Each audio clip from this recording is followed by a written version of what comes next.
Dear God, today as this session opens, we pray that your presence will be before us and everyone who serves in the decision-making process of our city. We pray for direction which will lead our city to be strong and unified.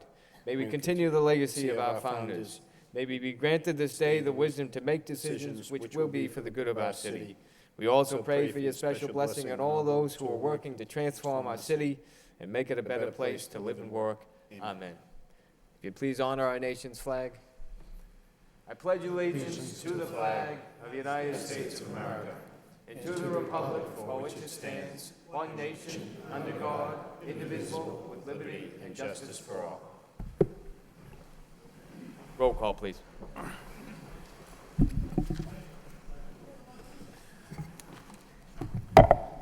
Counsel Kennedy. Here. Counsel Leahy. Here. Counsel Laurie. Here. Counsel Martin. Here. Counsel Mendonça. Here. Counsel Mercia. Here. Mayor Murphy. Here. Counsel Nguyen. Here. Counsel Elliott. Here. 9 present.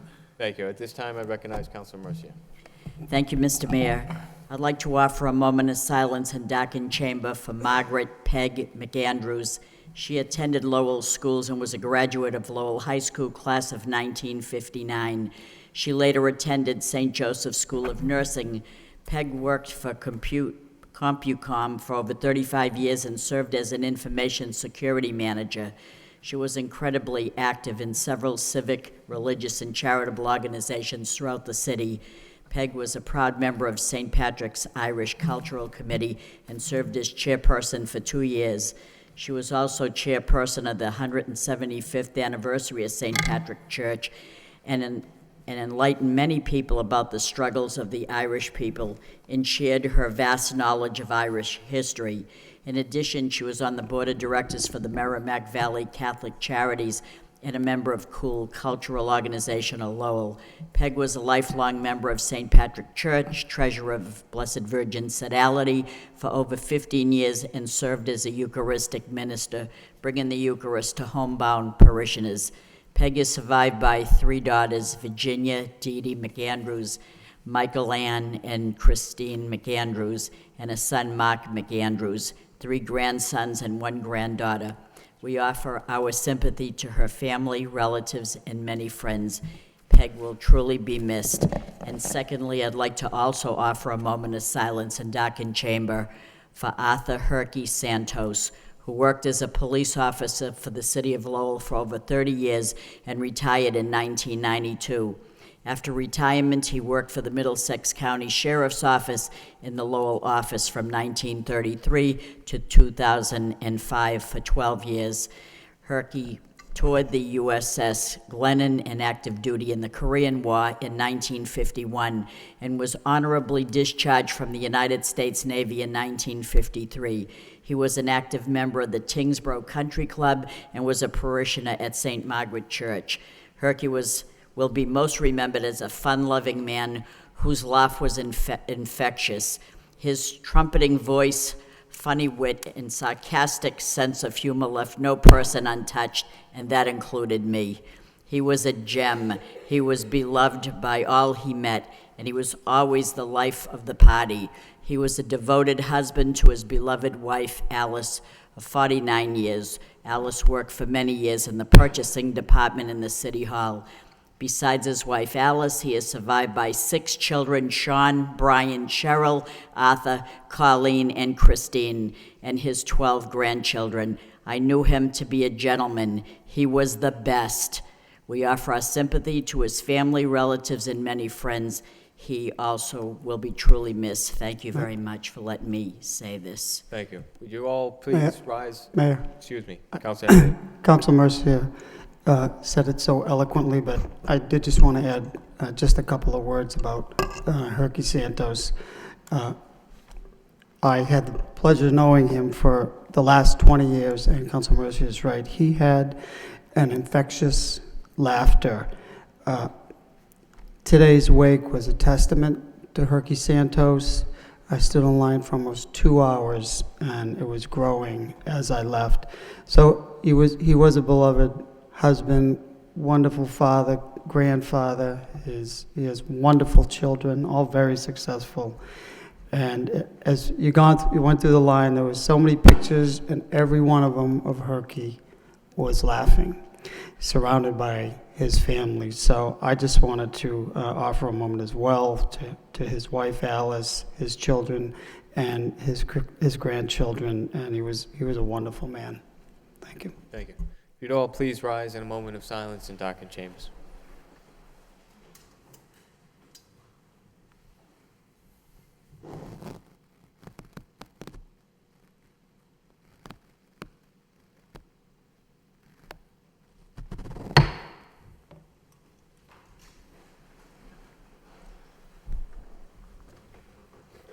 At this point, I'd ask for a motion to suspend the rules, although it's not on the agenda.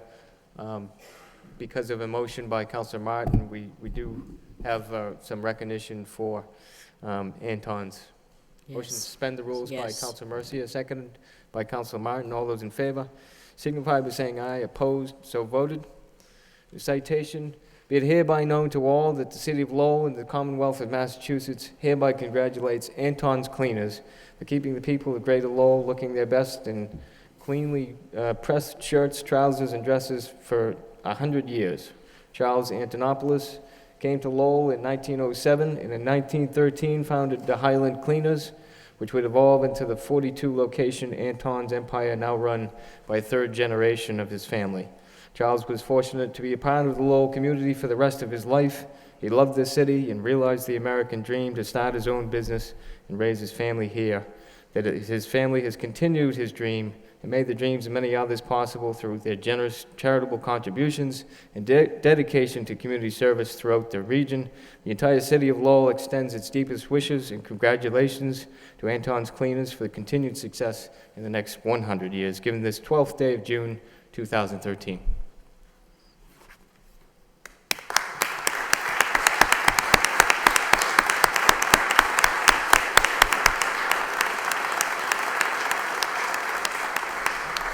Thank you so much. There aren't a lot of family businesses or businesses that make it to 100 years. So we appreciate this, and we really are grateful to God that our grandfather came here and settled in Lowell in such a wonderful community.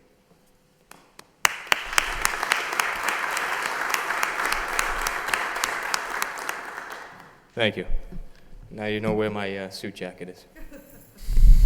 Next, we have the city clerk's portion of the agenda, minutes of the city council meeting of May 21st, city council meeting of May 28th, personnel subcommittee of May 28th, and the special meeting for the manager on May 28th for acceptance. So, move to approve by Councilor Laurie, seconded by Councilor Mendonça. All those in favor signify by saying aye. Opposed, so voted. We have a communication from the Lowell Police Department regarding a dangerous dog. Motion to accept and place on file, so moved by Councilor Mendonça, seconded by Councilor Laurie. All those in favor signify by saying aye. Opposed, so voted. Under the city auditor's portion of the agenda, we have a communication for the May budget reports. Any discussion? Entertain a motion to accept and place on file, so moved by Councilor Laurie, seconded by Councilor Mendonça. All those in favor signify by saying aye. Opposed, so voted. Being after 7 o'clock, we have general public hearings. First is an ordinance to amend the zoning, Chapter 290. Motion to waive the full reading by Councilor Laurie, seconded by Councilor Noon. All those in favor signify by saying aye. Opposed, so voted. Ordinance in City Council, an ordinance amending the code of the City of Lowell, Massachusetts with respect to Chapter 290 thereof entitled Zoning by amending various sections. I'd open it up at this time for those wishing to speak in favor. In favor? In favor. Seeing none, that portion of the public hearing is closed. I'd open it up for those wishing to speak in opposition. In opposition? In opposition, seeing none, that portion of the public hearing is closed. What's the wish of the council? Councilor Martin. Thank you, Mr. Mayor. I did have a question about this. I know, and I believe this is the ordinance when it was first proposed for discussion, there was some concern about whether it would result in a large number of existing homes becoming pre-existing non-conforming, triggering variance requirements for additions and porches and things like that. And my question was that concern dealt with in some way in this proposal? Mr. Manager.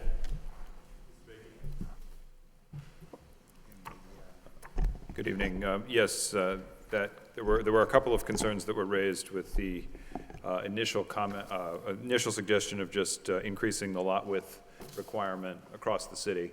One was indeed that issue of potential nonconformity, and the ordinance that's before you this evening contains an addition to the section on nonconforming single and two-family residential structures that explicitly states that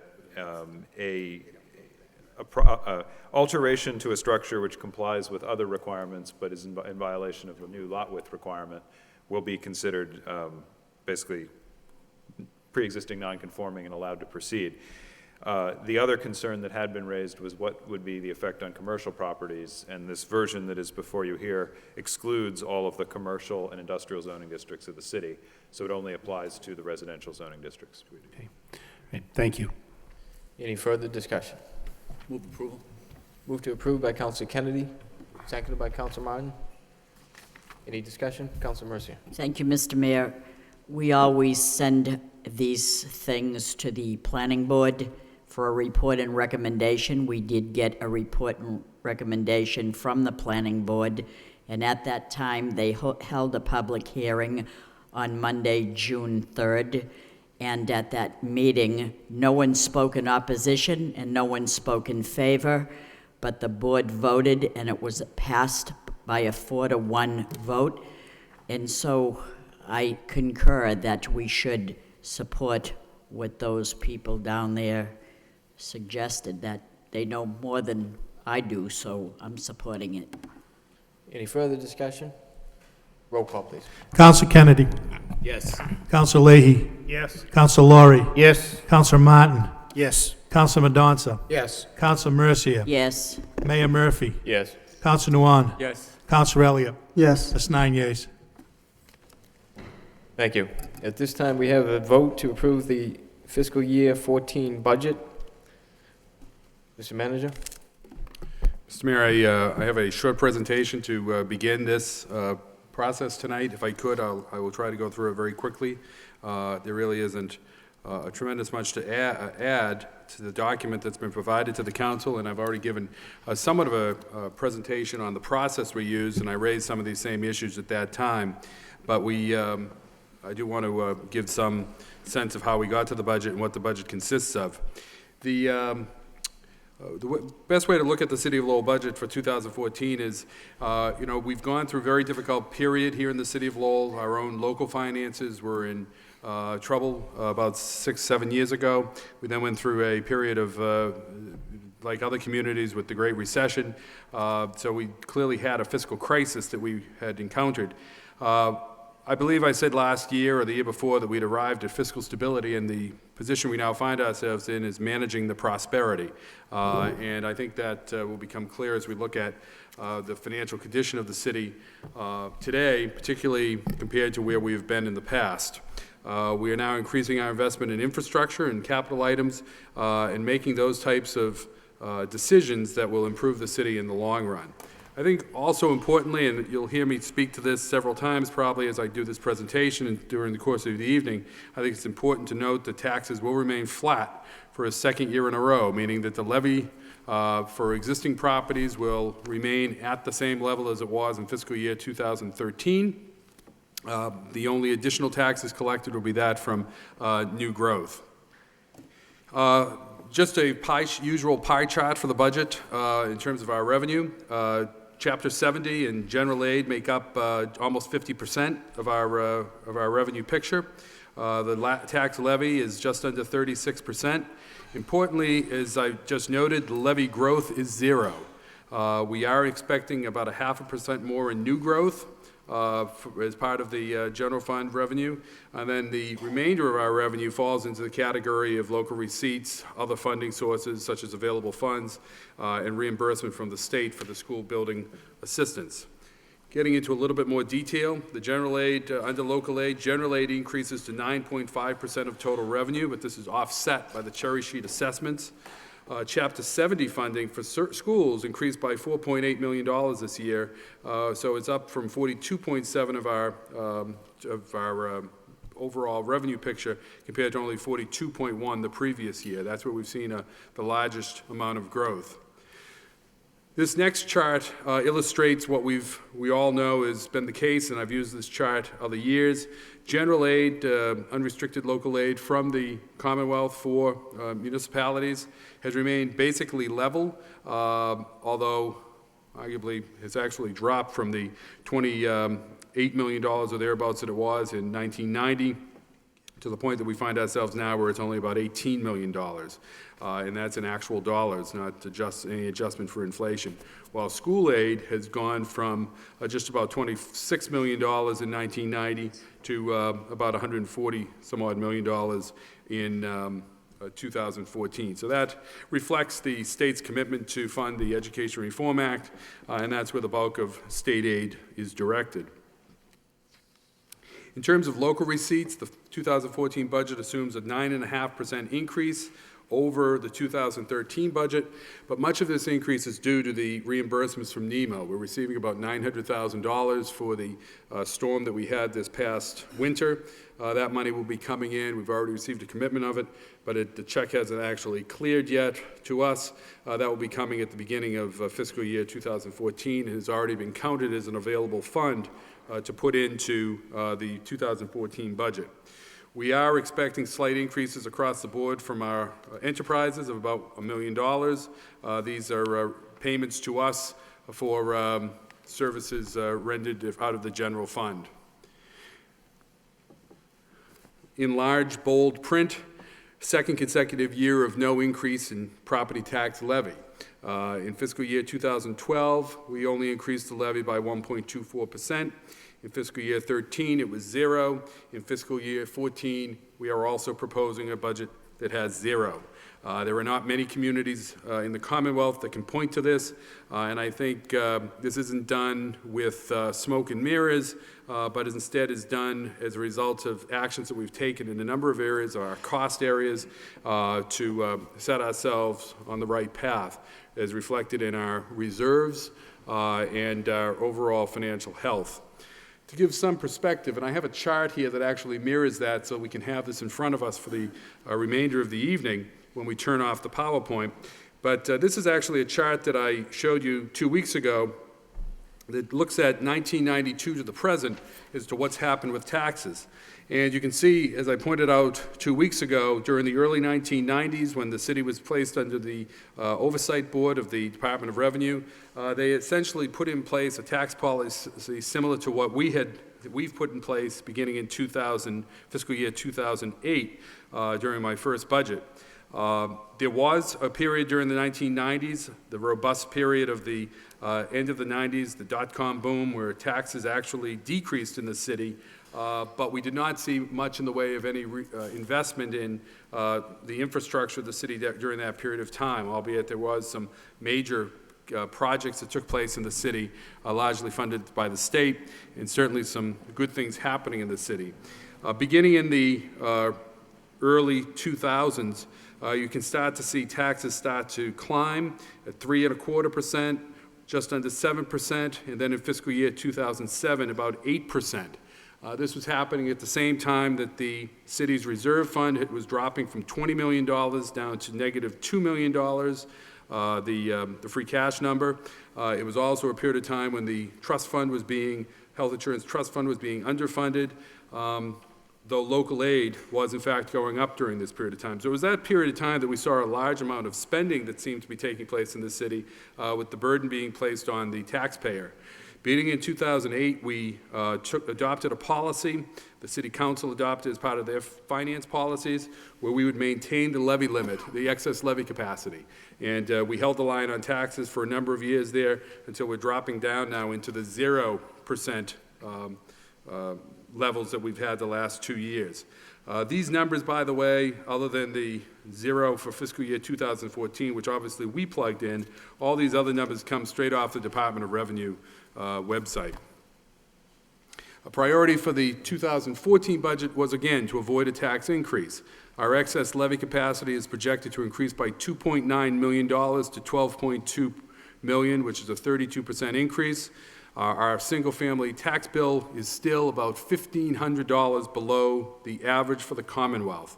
And again, this is a chart that many of you have seen before, but as we just continue to play it out over the years, you can see that red line, which is the average single-family bill for across the Commonwealth, that continues to climb, whereas our average tax bill is leveling off beginning in about 2009, 2010, after a sharp increase those other years that I've already described. In terms of expenses, that completes the revenue side of things. In terms of expenses, I'll be getting into more detail on these. We do have reductions in costs in health insurance, our energy costs, our solid waste costs. We are looking at increases in our education, our selected fixed costs, and targeted investment based on City Council priorities as a result of the strategic planning that we work on together. These pie charts are just, I think they're required to put into every budget, so I'll have one here for the general fund appropriations by department. Schools represent the bulk of our spending. Just almost 52% of what we do goes to the schools. Employee benefits is second with 15.3. Public safety, which has remained a priority, is about a little over 14%, 14.5%, followed by DPW, debt service, and then others. But this is a pattern that we see generally across our own city, but in other communities as well. The big change that we've seen, although we've seen to put some controls in place, is the employee benefits cost. If we'd gone back and looked at this 6, 7, 8 years ago, employee benefits would have been much, much smaller. This has grown, but as you can see, you'll see with our health insurance, we put some controls in place to affect that. Pension costs continue to increase. It's going to increase this year by about $300,000 based on previous council actions. And by that I mean the early retirement incentive that was put in place several years back, as well as the cost of living increases that have been adopted at the request of the Retirement Board. We are still on schedule to meet our full funding of the retirement system by 2034. Workers' comp increases $50,000. But that's $50,000 over what was budgeted last year. We have actually increased the workers' comp. You recall the workers' comp line was cut in last year's budget, and we have subsequently increased that in the supplemental budget. Unemployment increases $240,000 over last year's budget. But again, we added budget. That was cut last year during the budget process, but we've added money back in supplemental appropriations to get that number back up. But this is in line with that. Our trash costs will decline due to the new contract that goes into effect on January 1st. That's roughly $1 million. In the category of health insurance, once again, we're going to see a reduction in our health insurance costs in 2014. It's budgeted over $2 million less than 2013, and this based on new data, and now that we have some history as our first year in the GIC. This chart, which again is just a play out from the chart that we used last year as well, shows that health insurance costs rose dramatically from 2008. If you go back farther, you can see a much more dramatic increase, but from 2008 to 2011, they rose. 2012 was essentially level, and we've become a downward slide since then as we brought those costs under greater control going to the GIC. Schools represent a priority for the administration, and I think a priority for the city council. Over the last several years, we did achieve the required school spending levels as set forth by the state. Those are the first times in the history of the city since the Education Reform Act was put in place. This year, we anticipate that we will hit it again, although it's very close as to whether we do it. Last year, I should point out, last year we missed by about $60,000, which as I've described, is essentially if there'd been one snowstorm in 2012, we would have hit that number because of that service that we would provide to the schools. But in fiscal year 13, or fiscal year 12, excuse me, fiscal year 13, it's going to be close once again. We're optimistic we will hit it or be very close to it again, but we do want to make sure that we hit it in 2014, and hence our increase in school budget this year from the city. As I said earlier, we do have the $4.8 million increase in Chapter 70 funding. We are adding in the budget that you have in front of you $1 million in local contribution. And as you know, I've contacted each member of the council. I'm going to make an amendment to the budget tonight to increase it by another $1.5 million to represent meeting their needs. And we can do that because of the charter school not being able to move forward and changes in the charter school assessment. We've already had discussions with the Department of Revenue, and we can talk about that in a little bit more detail as we go along. But charter school costs do continue to rise, and we are left to cover the gap in funding, and that's something we have to watch out for in the future. Of course, our commitment to the schools doesn't end on the operating budget. We are also doing a number of capital projects, including HVAC, roofing, exterior doors, plumbing, etc. This next chart is one that, again, I showed you last week, 2 weeks ago, that shows the net charter school cost and how that has grown. The charter expense is going up quite dramatically, while charter revenue not going up quite as much, the reimbursement that they give us. These numbers, of course, have to be modified with the information we recently received with the charter school, the new charter school not coming online this September. In the general government, we've secured new labor contracts with our unions, including COLAs and important concessions, particularly in the area of sick time buyback. In general government, we're also able, because of our work in energy improvements, to save $475,000 in school utility costs. We also, in our general government budget, are decreasing the marketing by $320,000 because we're no longer funding the Lowell Memorial Auditorium through subsidy. Instead, we'll be shifting that over to an enterprise fund set at $250,000 subsidy for the upcoming year, and that's a net savings to us of $70,000. Public safety, 5% increase in associated costs, mostly due to increase in payroll. The contracts, as well as some new positions, a couple new positions, are the factors there. Again, we're seeing a reduction in heat and utility costs across the board due to the improvements we've made. Police overtime is added $100,000 over last year's budget. Again, this was $100,000 that was taken out of last year's budget but added back in the supplemental. So that's pretty much keeping that level. We are funding 2 additional police department positions, a police officer as well as an analyst, and we're increasing fire overtime by $70,000 to meet our goal of keeping the companies open as much as possible.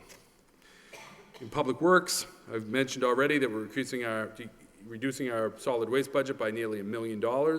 We're adding 3 personnel in lands and buildings, 1 HVAC technician, 1 painter, 1 plumbing and irrigation specialist, which increases our cost by about 10%. But these represent the desire of the council. I know Councilor Leahy has urged us in the past to try to put people in place to deal with many of the issues that we have in our buildings, and this responds to that. And then we have marginal increases in other expenses. Community services, we see increases as well. Some of these as a result of council requests, particularly in recreation, adding $138,000 to increase program and increase summer employment for 185 youths. Veteran services goes up by $239,000 over last year's budget. We've already added some money in this year, so it's sort of reflecting that in the new budget coming forward. This is a result of more veterans taking advantage of the programs that are being offered that they're entitled to under the law as they come back from Afghanistan and Iraq, and also other veterans that are now finding that they have needs that require attention. The health department budget goes up by $175,000 to bring on necessary school nurses so that there's proper coverage in our schools. I can't just stop there with the budget. I think it's important to look at the other financial issues we have, particularly the reserves, the forecast, and the capital plan. In the area of reserves, which we're counting here as a very total number of stabilization, free cash, Chapter 17, special reserves set up by the Oversight Board, and our excess levy capacity. This is the conditions or the what Moody's and the Department of Revenue consider financial flexibility reserve accounts. Generally, I just use stabilization and free cashes, and perhaps the Chapter 17 is reserves, but they also add excess levy capacity, but we can break it down in various categories. Our Chapter 17 account is $4.2 million, set up by the state in the 1990s. We can use it, but it must be replenished by the next fiscal year, so it's not quite as liquid as we would like. In 2014, not including our Chapter 17, and not including the excess levy capacity, we had reserves of $12 million, which is about 4.2%. I'd like to get that number up to over 5%, between 5 and 10. If we add in the excess levy capacity, we have another $12 million in untapped resources that we can point to, that if there were an emergency, the city of Lowell could draw upon that. Of course, that does not comply necessarily with our fiscal policies, but certainly in case of an emergency, if there were a decision made by the council and put forward by the administration, we could tap that if need be. But again, we've grown that excess levy capacity from $5 million in 2007, fiscal 2007, up to the $12 million that you see today. And we would like to keep building these reserves. This next chart shows those reserves shows the excess levy capacity. You can see it's just about the level it was in 2004 when we started drawing down to and increasing taxes during that period of time until we put the brakes on it in fiscal year 2008. And now we've started growing that number back up again. In terms of reserves cash, not including the Chapter 17 account, again, you can see that we fell deep into the hole back in the early 1990s, growing it back up in the mid-1990s, late 1990s, early 2000s, and then it went into the negative in fiscal year 2007. And then we began digging our way out of the hole to the point that we're now up to almost that $12 million number that you see. Again, evidence of that's being done, by the way, as I think we all know, as we're holding the line on taxes, we're also increasing our reserves, which is an unheard of accomplishment, and really a credit to the finance team that has worked on this and the support and policy guidance of the City Council. The general fund forecast, in 14 we show a balanced budget. Our general fund is driven by our efforts to limit property tax increases.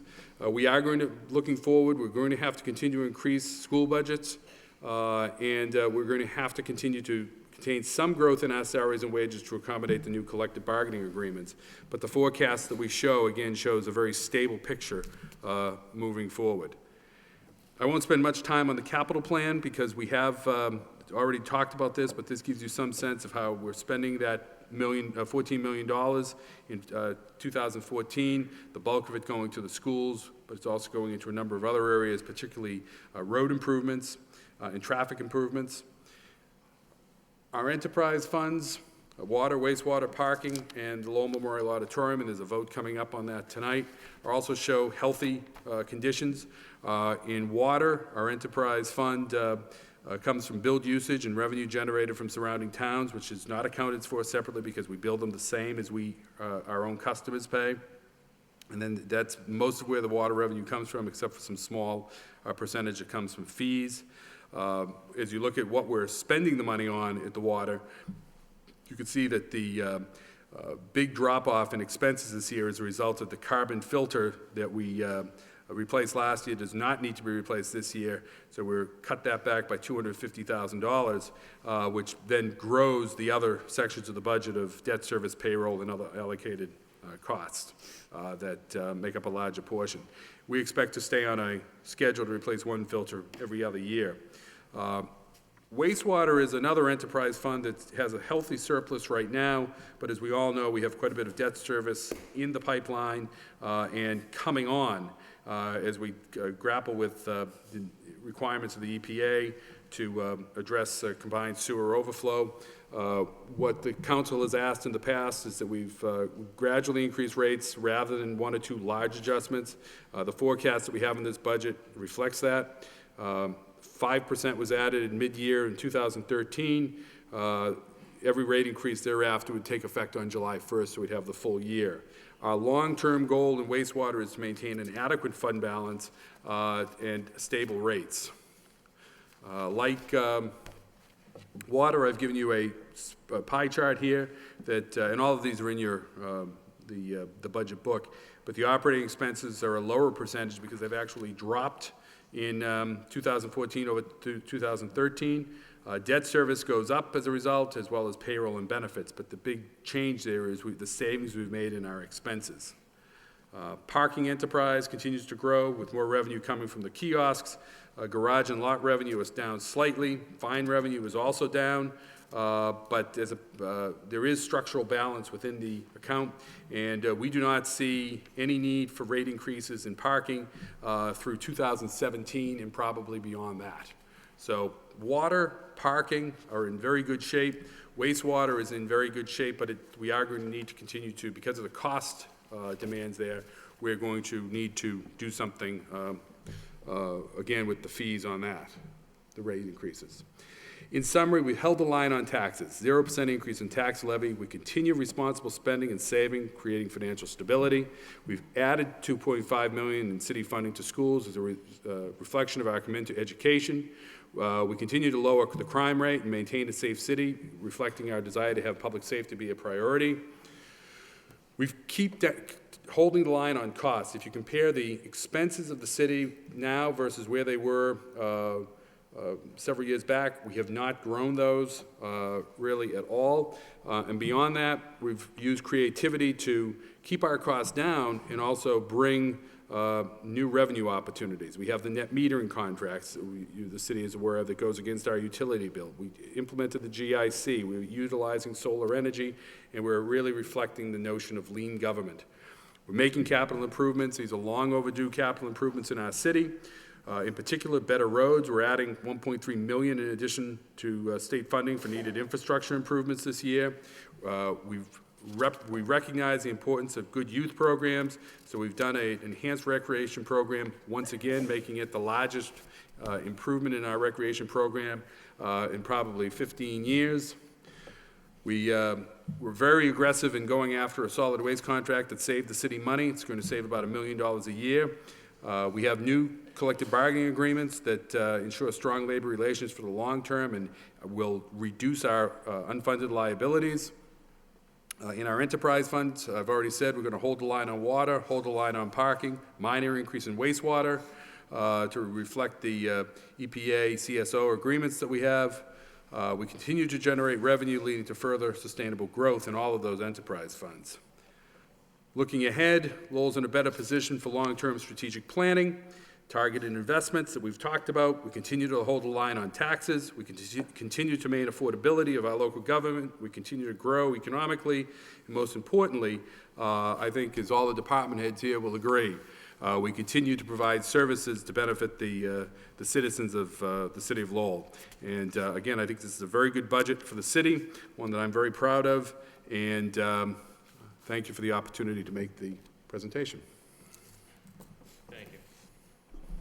At this time, before we begin council discussion, I'd open it up for those wishing, to the public, for those wishing to speak in favor. In favor? In favor? Seeing none, that portion of the public hearing is closed. I'd open it up for those wishing to speak in opposition. In opposition? In opposition? Seeing none, that portion of the public hearing is closed. Open it up to council discussion. Council Martin and then Council Kennedy. Thank you, Mr. Mayor. I do have I appreciate the presentation. More importantly, I appreciate the budget, the detail that goes into it, but also the bottom line result, which I think is as good as I've seen in my time here.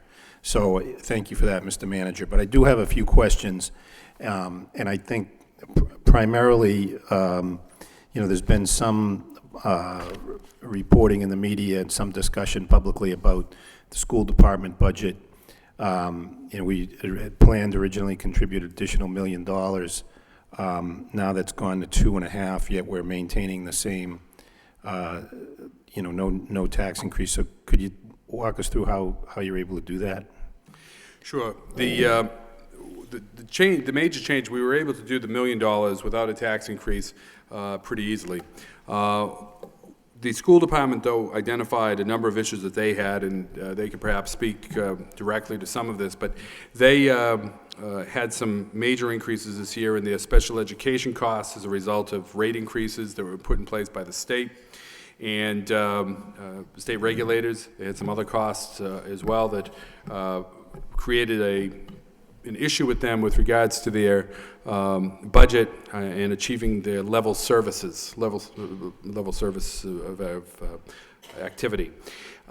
They came to us on a couple of occasions to try to see about getting that number down. We indicated a need to hold the line on the million, given what was happening with the charter schools. But it became very clear to us, with the more information that we're receiving, that the new charter school was not going to be able to move forward certainly at the full build-out that they had anticipated in September, that they would at best be able to just open a couple of grades.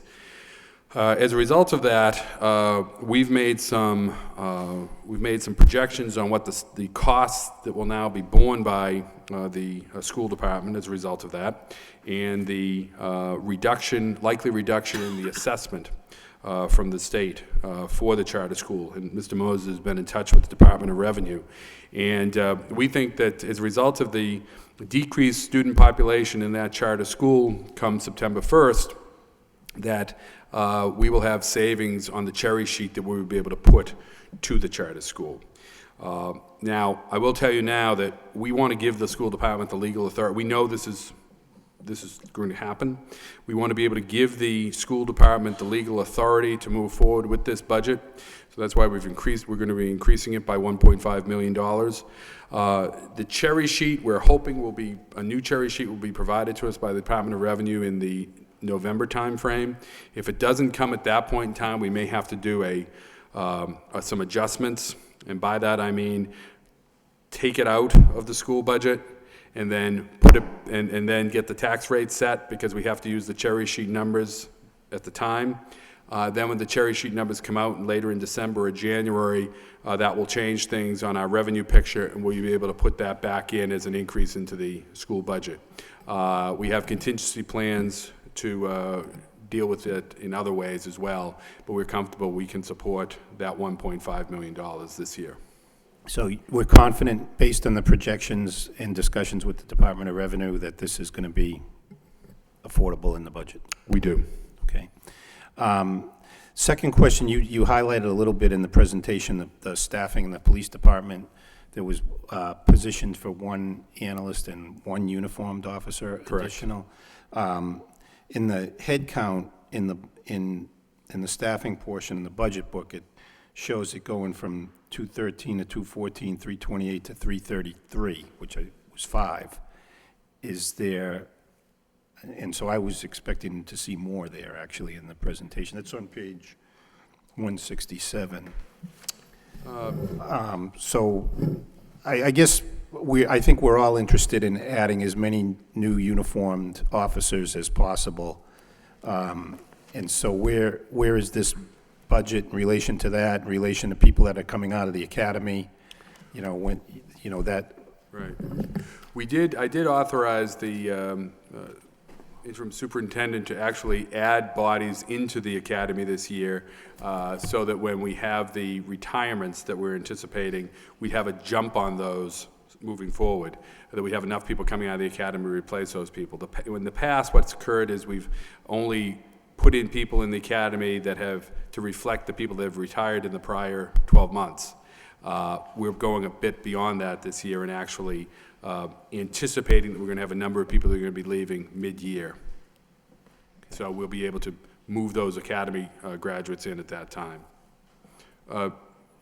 There's an official increase of one sworn position, though, is all that are you looking at total employees or just the sworn? Well, I think it's total headcount in the department, because it's 333, going from 328 to 333. Now, that might be calendar year, not fiscal year. I don't know. We have, I know we have a couple of civilian positions. They're grant-funded positions. The grant funding is ending about 3 months into the fiscal year, so we're going to be absorbing a few of them onto the payroll That's the increase. We've had one domestic violence position that's a new position since we met last year. Oh, animal control. An animal control position that was made full-time, that was, and so forth. So we've had a few of those changes, but we are increasing by one official position at this time on the police, on the sworn side. Right, and then I think what this does pick up is the changeover with the animal control over. That was not in last year's budget, and it is in this year's budget. Okay. And so how many new officers in the academy? We have 13. So despite our original plan, we did have the authorization to increase by 2 additional positions, but at the last minute, those candidates were not able to successfully complete the hiring process. So we have 13 sworn candidates, 13 candidates in the academy, And when do they finish up? right around Thanksgiving. Okay, all right. Thanks. And so and then if I could, on just one other topic, you talked about the need for wastewater, a sewer increase. Correct. That this budget relies on. Do we know what the magnitude of that is, what the average bill is, what the increase would mean on the average bill, that sort of thing? The average increase for homeowners would be about $17. And that's coming up for a public hearing in 2 weeks. And we have a presentation that we're already started working on for that. Lowell continues to have one of the lowest combined water and sewer rates in the state. But in this case, it's a 5% increase in the rates, as we talked about last year, and it represents about $17 to the average homeowner. Okay. And when you sound like you're working for the EPA now, because that's what they say when they come in and tell us we got to spend $100 million on sewer upgrades, that's the stock answer we get from them, that your rates are too low. But but we do have work to do there, and I appreciate that. Thank you. Thank you. Council Kennedy and then Council Laurie. Thank you, Mr. Mayor. I would like to move that we delay action on the budget until Tuesday, June 18th at 6 o'clock, and that the council be prepared to make votes at that time. Motion by Council Kennedy. Second. Seconded by Council Mercia. Any discussion on the motion? Councilman Donta. Well, I don't mind delaying the action, but are we going to have a chance to continue with the general questions on the budget, just complete that in the revenue side? Council Kennedy. I would expect that we would just suspend this until Tuesday at 6 o'clock and then continue on, and that there would be able to be questions at that time. But that, in the meantime, in that week, if you've got questions that you can find out the answers to so you don't have to ask them at the meeting, then that would be a good thing, and that will speed the process up on next Tuesday. Does that answer your question, Councilor Johnson? Well, I was hoping to get some general questions answered publicly this evening. I don't expect we'll go into the detail of the budget, but just the general high-level questions that anyone might have. I have no objection to just holding the motion in abeyance until Councilman Donza wants to answer his questions. That would be appropriate. Or you could amend the motion to allow for general discussion at this time and formal votes next Tuesday at 6 o'clock. Yes, but I'm expecting that we'll be able to ask questions next Tuesday at 6 o'clock As well. Yeah, Do you wish to amend the motion? sure. I have no objection to that. Okay. Any further discussion on that motion? All those in favor? Council Martin. I mean, we're at advertised hearing for tonight on the budget, and so I'd like to proceed with the questions that anybody might have, and see how far we get. To just short-circuit the discussion when we're this is the advertised public hearing, this is where people expect discussion of the budget. This is when I think councilors are prepared to come in with questions. I had mine. I expect others will have theirs. But I don't see why we want to short-circuit that discussion now. Council Mercia. Mr. Mayor, I don't think we're short-circuiting anything. I think this is a reasonable compromise because we're asking questions. I don't think anybody objects to that. But we have 30 items on an agenda on a city council agenda, and I don't expect these people to be here all night while we be here all night to discuss an agenda. So that makes sense that we come back next Tuesday, and they can stay and bring their pajamas for all I care. We can stay the whole rest of the night, but I think this isn't fair to everyone unless we go into the agenda and make them wait till 11 o'clock, they're gonna still sit here.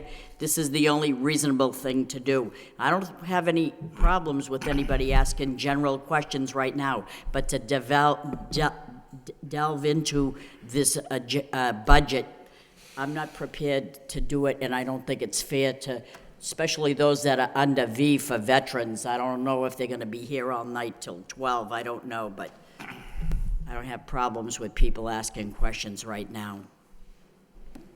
Councilor Laurie. Thank you, Mr. Mayor. I got the budget a couple of weeks ago, and I did ask some questions, but I took the time to do it during the day. As far as I'm concerned, we could pass the budget tonight, and everyone could go home. I've had a meeting with Mr. Moses. I've looked at the budget. You know, right now, we're not going to raise taxes in the city. We're giving raises. We're putting money into the accounts. We're funding the schools. There's a dark shadow hanging over this city this year, and that's called the charter school. Now, we're not funding it.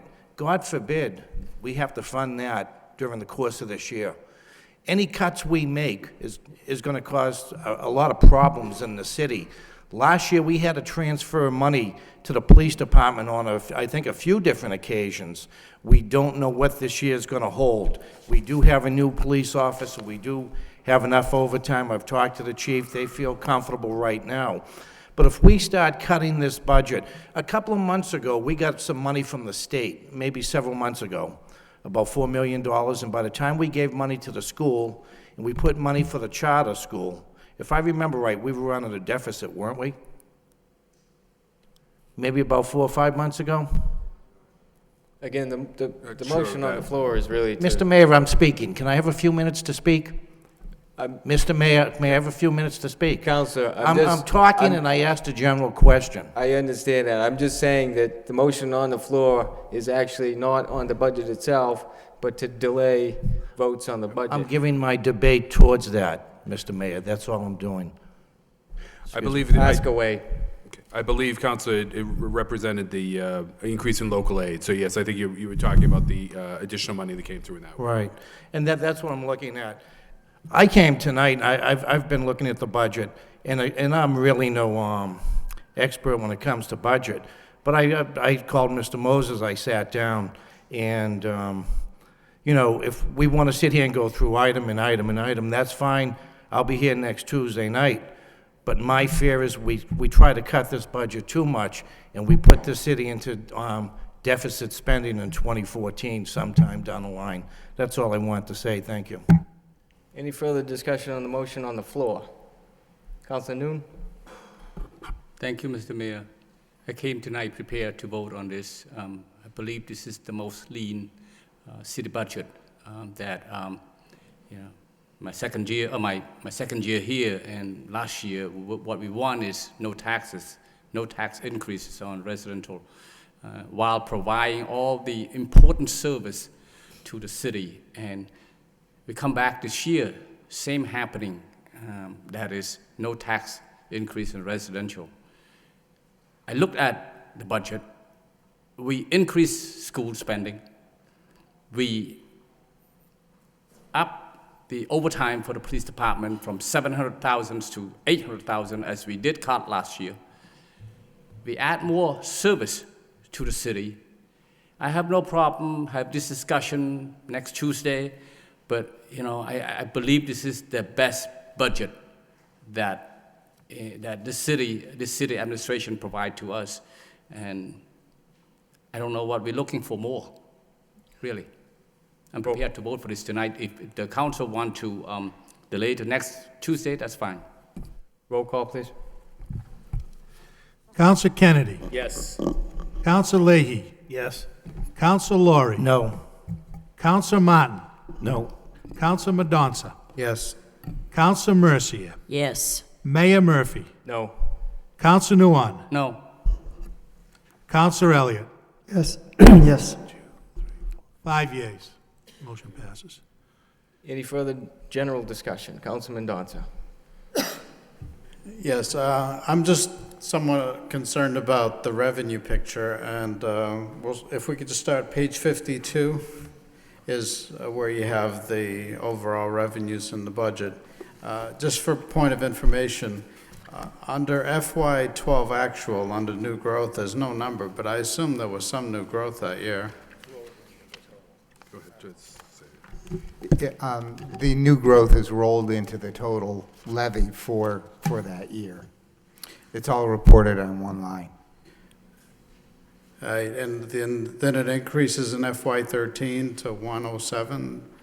Yeah, that was the approved budget. But that would include new growth from the prior year, wouldn't it?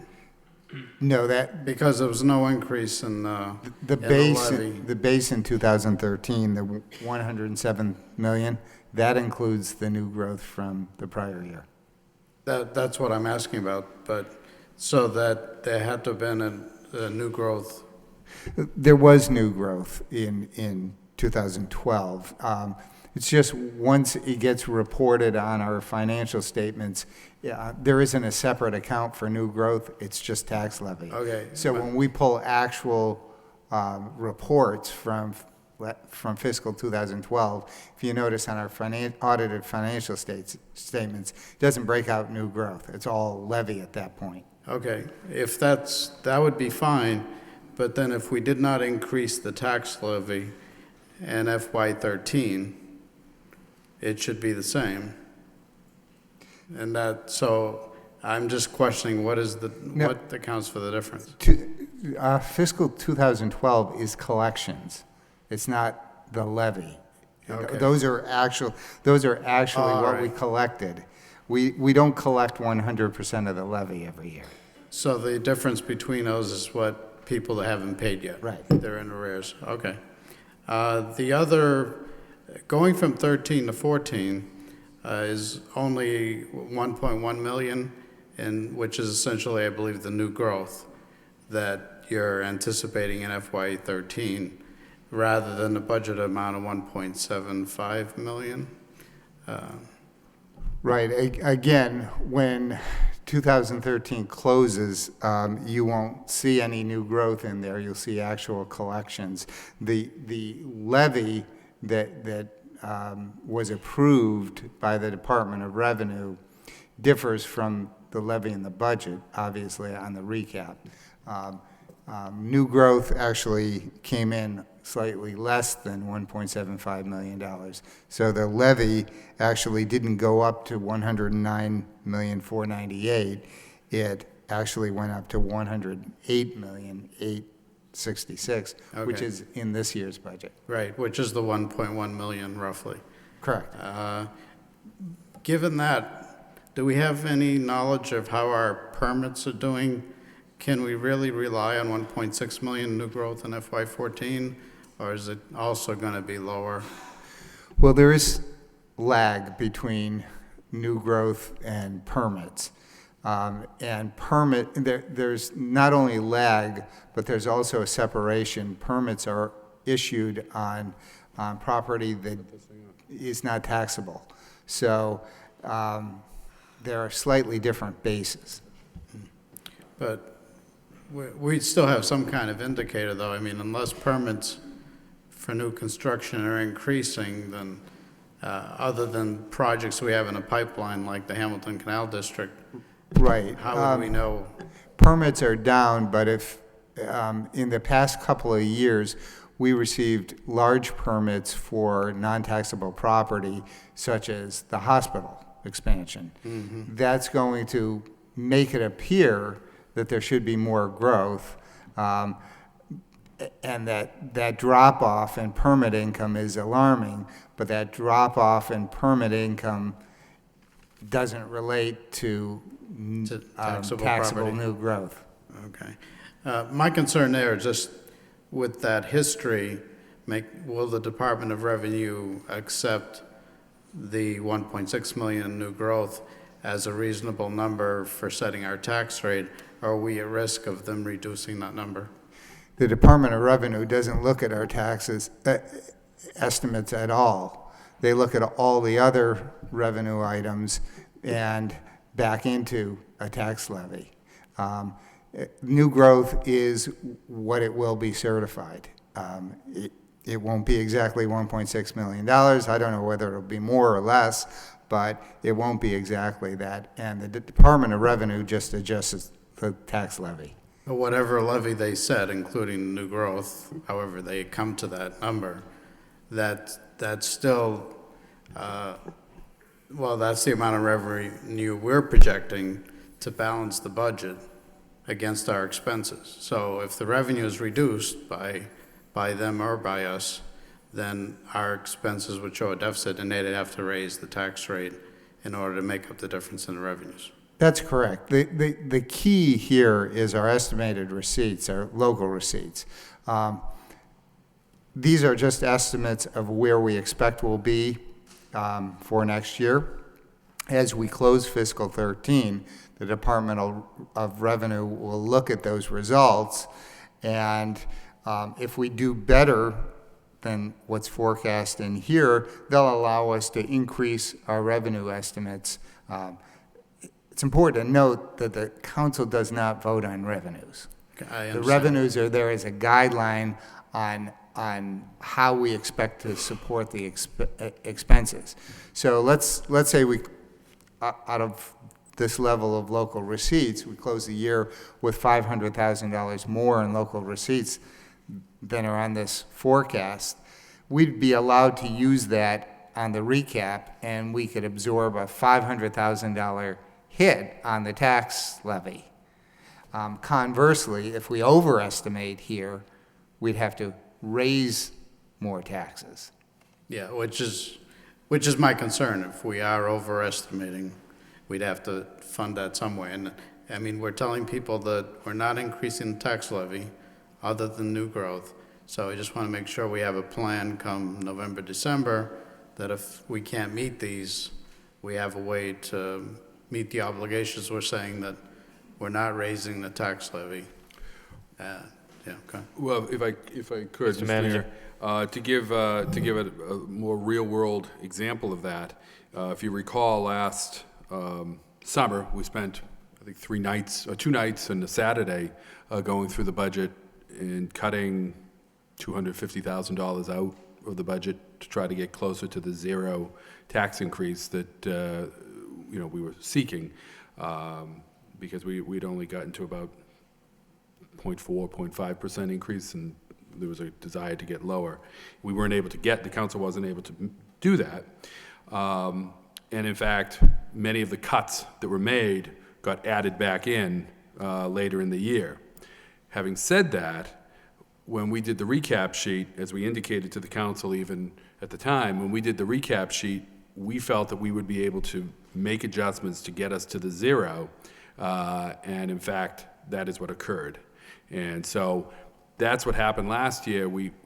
In this year, we're actually showing the zero, and we believe that we will be able to, even if something goes off on growth, that we don't hit that number that we've placed here, the 1.6, or if some other changes take place, we will be able to utilize some of the other accounts to make that work. Okay. I like others, I mean, I appreciate the work that's been done on the budget. I too believe it's very lean. We're going to have very difficult time to find any cuts at all, and probably I wouldn't recommend any at this point. I think the stability is going to be more important as we move forward, so long as we're not raising the taxes as we've been discussing. Just to go back on another point, the school department funding, you've already explained most of that, but how is that revenue going to come in? They're going to cut the charter school assessment. Correct. Do you expect that they'll shift that money into Chapter 70 coming in for our schools, or how's that going to work? No, they'll just reduce the assessment, which will affect our net local aid number. They'll cut that. Okay. They'll probably cut some of the reimbursement, but they're not fully funding that anyway. So they'll cut. So you anticipate the entire amount will just be cut from the charter school assessment, and then we'll have those funds available Then to we'll- give to the school We'll department. be able to plug, right, we'll be able to plug that money, those new numbers into the cherry sheet portion of the So revenue our budget. actual local aid, our own aid Will to the increase. schools will increase by 1.5 million in our budget. Right. Okay, thank you. Just trying- And of course, I realize that going forward, most of what we have, the way we're accomplishing this is because of the healthcare changes and the trash contract and the utility costs. All those, Are all being reduced by the actions that the administration, with the support of the council, has taken.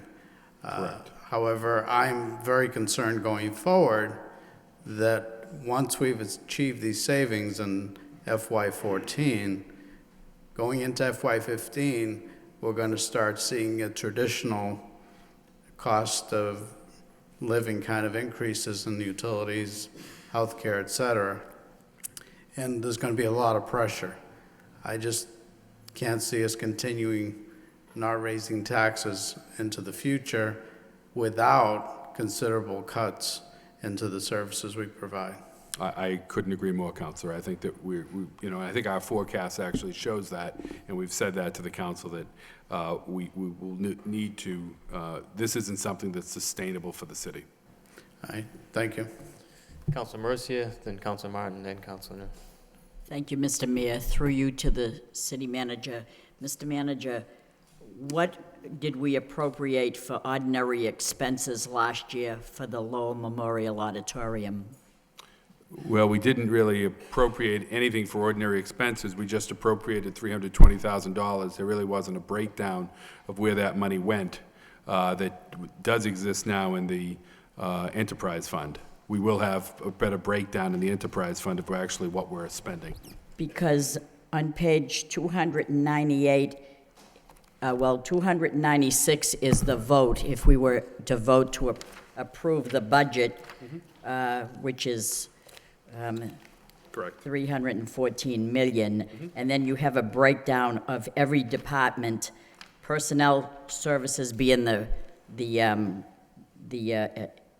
pay, the salary, and then ordinary expenses, and then you got the Lowell Memorial Auditorium ordinary expenses. You have 1,335,000. Do you see that on page 298? Right, that's within the enterprise fund. I was speaking of the general fund. Yes, that's the ordinary expenses there. But if you go back, I think further back in the budget, you can see the revenue that you pull off the Lowell Memorial Auditorium that would come in. That's on page 55. LMA revenue, we're projecting right now $1,085,000 in revenue through the enterprise.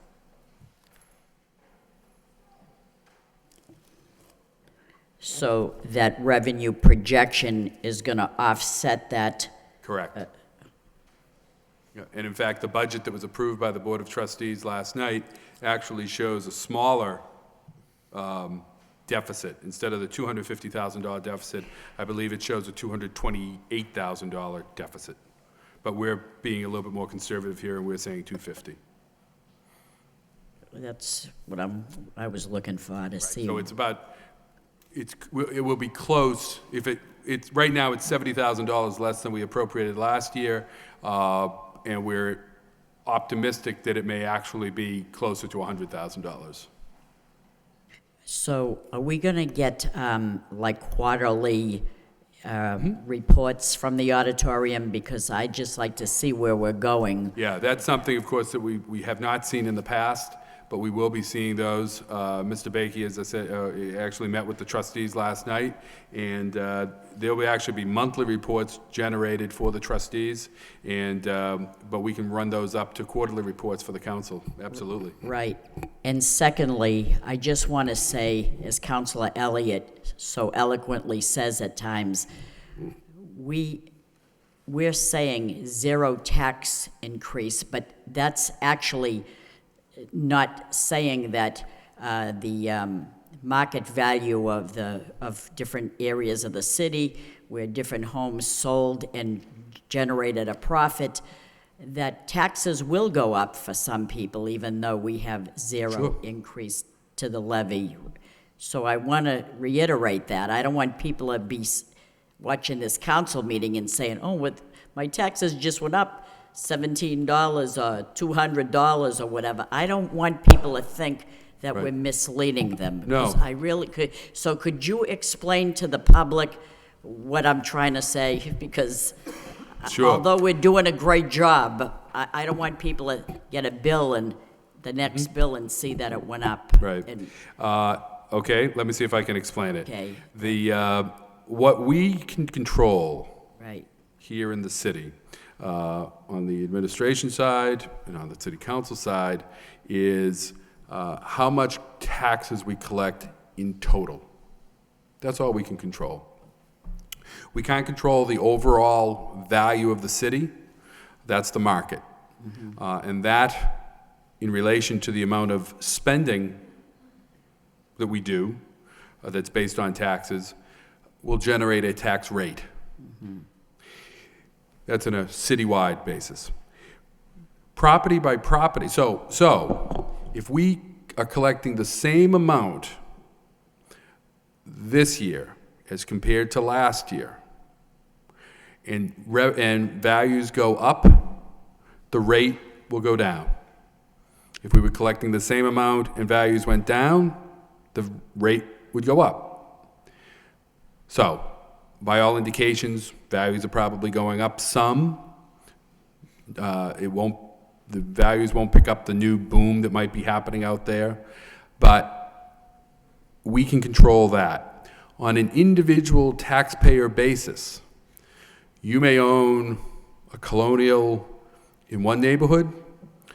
I may own a ranch in another neighborhood. Your property value might go up 20%. Mine may only go up 10%. It would be unfair we use values times the rate to determine what the actual tax bill is. It would be unfair for us to say we're going to hold, it's also illegal, but we can't say we're going to hold everyone's tax bill the same.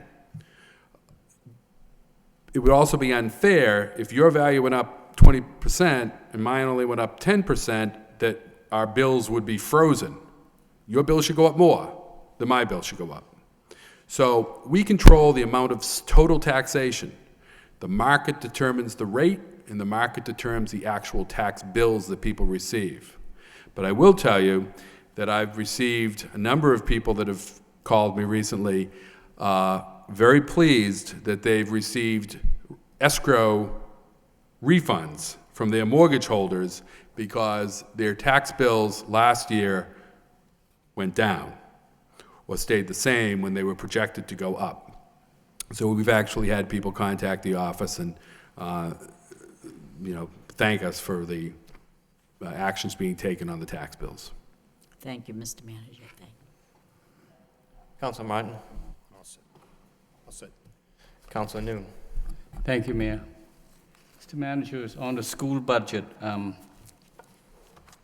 your indication, you spoke of a $4.8 million from the Chapter 70 funds increase going to the school.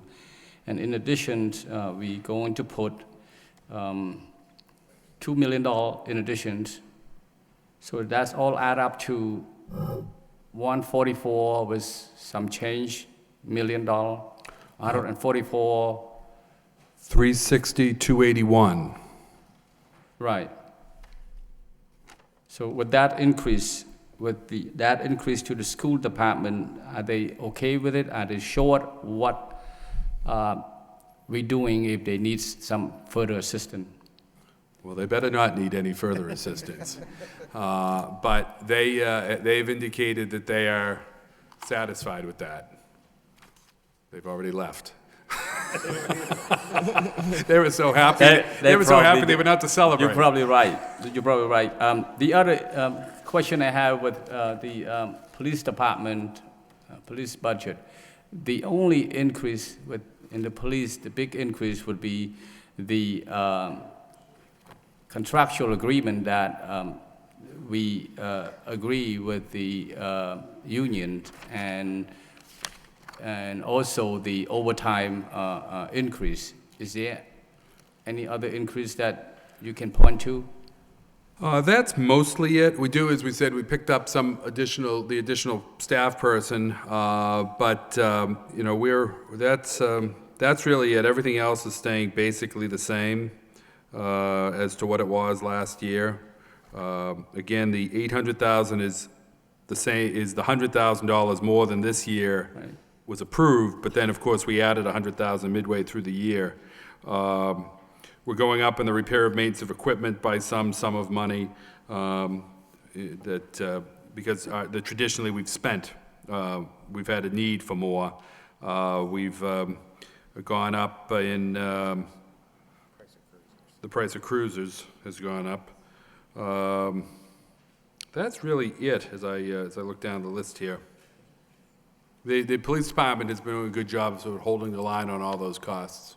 We didn't increase much on the fire department, did we? No, they too have been doing a good job of managing themselves. We do increase the overtime in order to keep the companies go open, but. All right. So the increase in overtime and the staffing, it's the salary is due to, again, contractual agreement and or the ordinary employee, is that? Right, and the step increases that were built into the firefighters' contract. We actually haven't settled yet with the firefighters, so we'll have to, that's another issue that we're going to have to address down the road. The other increase that I noticed that the replace and repair apparel, what is that? Way in the bottom, almost? That's the turnout gear, the firefighters' uniform, the equipment that they wear. How often do they have to replace or repair those? Chief, how often do we do that every 3 years? I don't remember. Every time we have new hires, it's necessary to buy all of them new turnout gear. One set of complete turnout gear is about $2,500, and then we have the issue of replacing the current gear, which the NFPA recommends retiring the gear after 10 years. And every member has a primary set of gear that they have and backup gear, a reserve set. Thank you, Chief. Thank you, Mr. Mayor, Mr. Manager. Councilor Leahy. Thank you. I just wanted to say quickly that I'm sure that next week we'll go through the budget and accept it. It looks very good. Thank you, Mr. Manager, to you and your staff and all the department heads. Thank you for everybody showing up tonight, but I appreciate the attention to the schools and to the overall budget. It looks very good. Thank you. Thank you. Any further discussion? Seeing none, we'll move on to the next agenda item. Mr. Manager? If I could just thank the department heads for coming here tonight, and I know we have a department head meeting tomorrow morning as well, and we'll be back here on Tuesday night next week. Apparently in your pajamas, so. Next, we have a utility public hearing for Comcast of Southern New England underground conduit for Prescott Street. Open it up for those wishing to speak in favor. In favor? In favor? Seeing none, that portion of the public hearing is closed. Open it up for those wishing to speak in opposition. In opposition?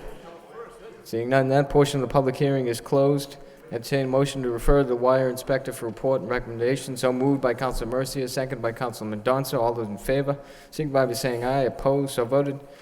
Secondly, we have a Comcast of Southern New England petition for an underground conduit at Middlesex Street.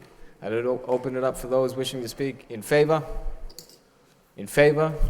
Seeing none, that portion of the public hearing is closed. I'd open it up for those wishing to speak in opposition. In opposition, seeing none, that portion of the public hearing is closed. I'd entertain a motion to refer to the wire inspector for report and recommendation. So moved by Councilor Mercia, second by Councilor Noon. All those in favor signify by saying aye. Opposed? So voted. Next, we have under the city manager's portion of the agenda, communication from the city manager, responses to city council motions and requests. Any discussion? Entertain a motion to accept and place on file. So moved by Councilman Mendonça, second by Council Laurie. All those in favor signify by saying aye. Opposed? So voted.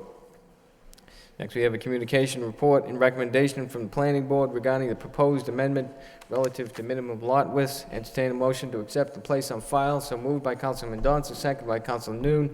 All those in favor signify by saying aye. Opposed? So voted. Next, we have a vote.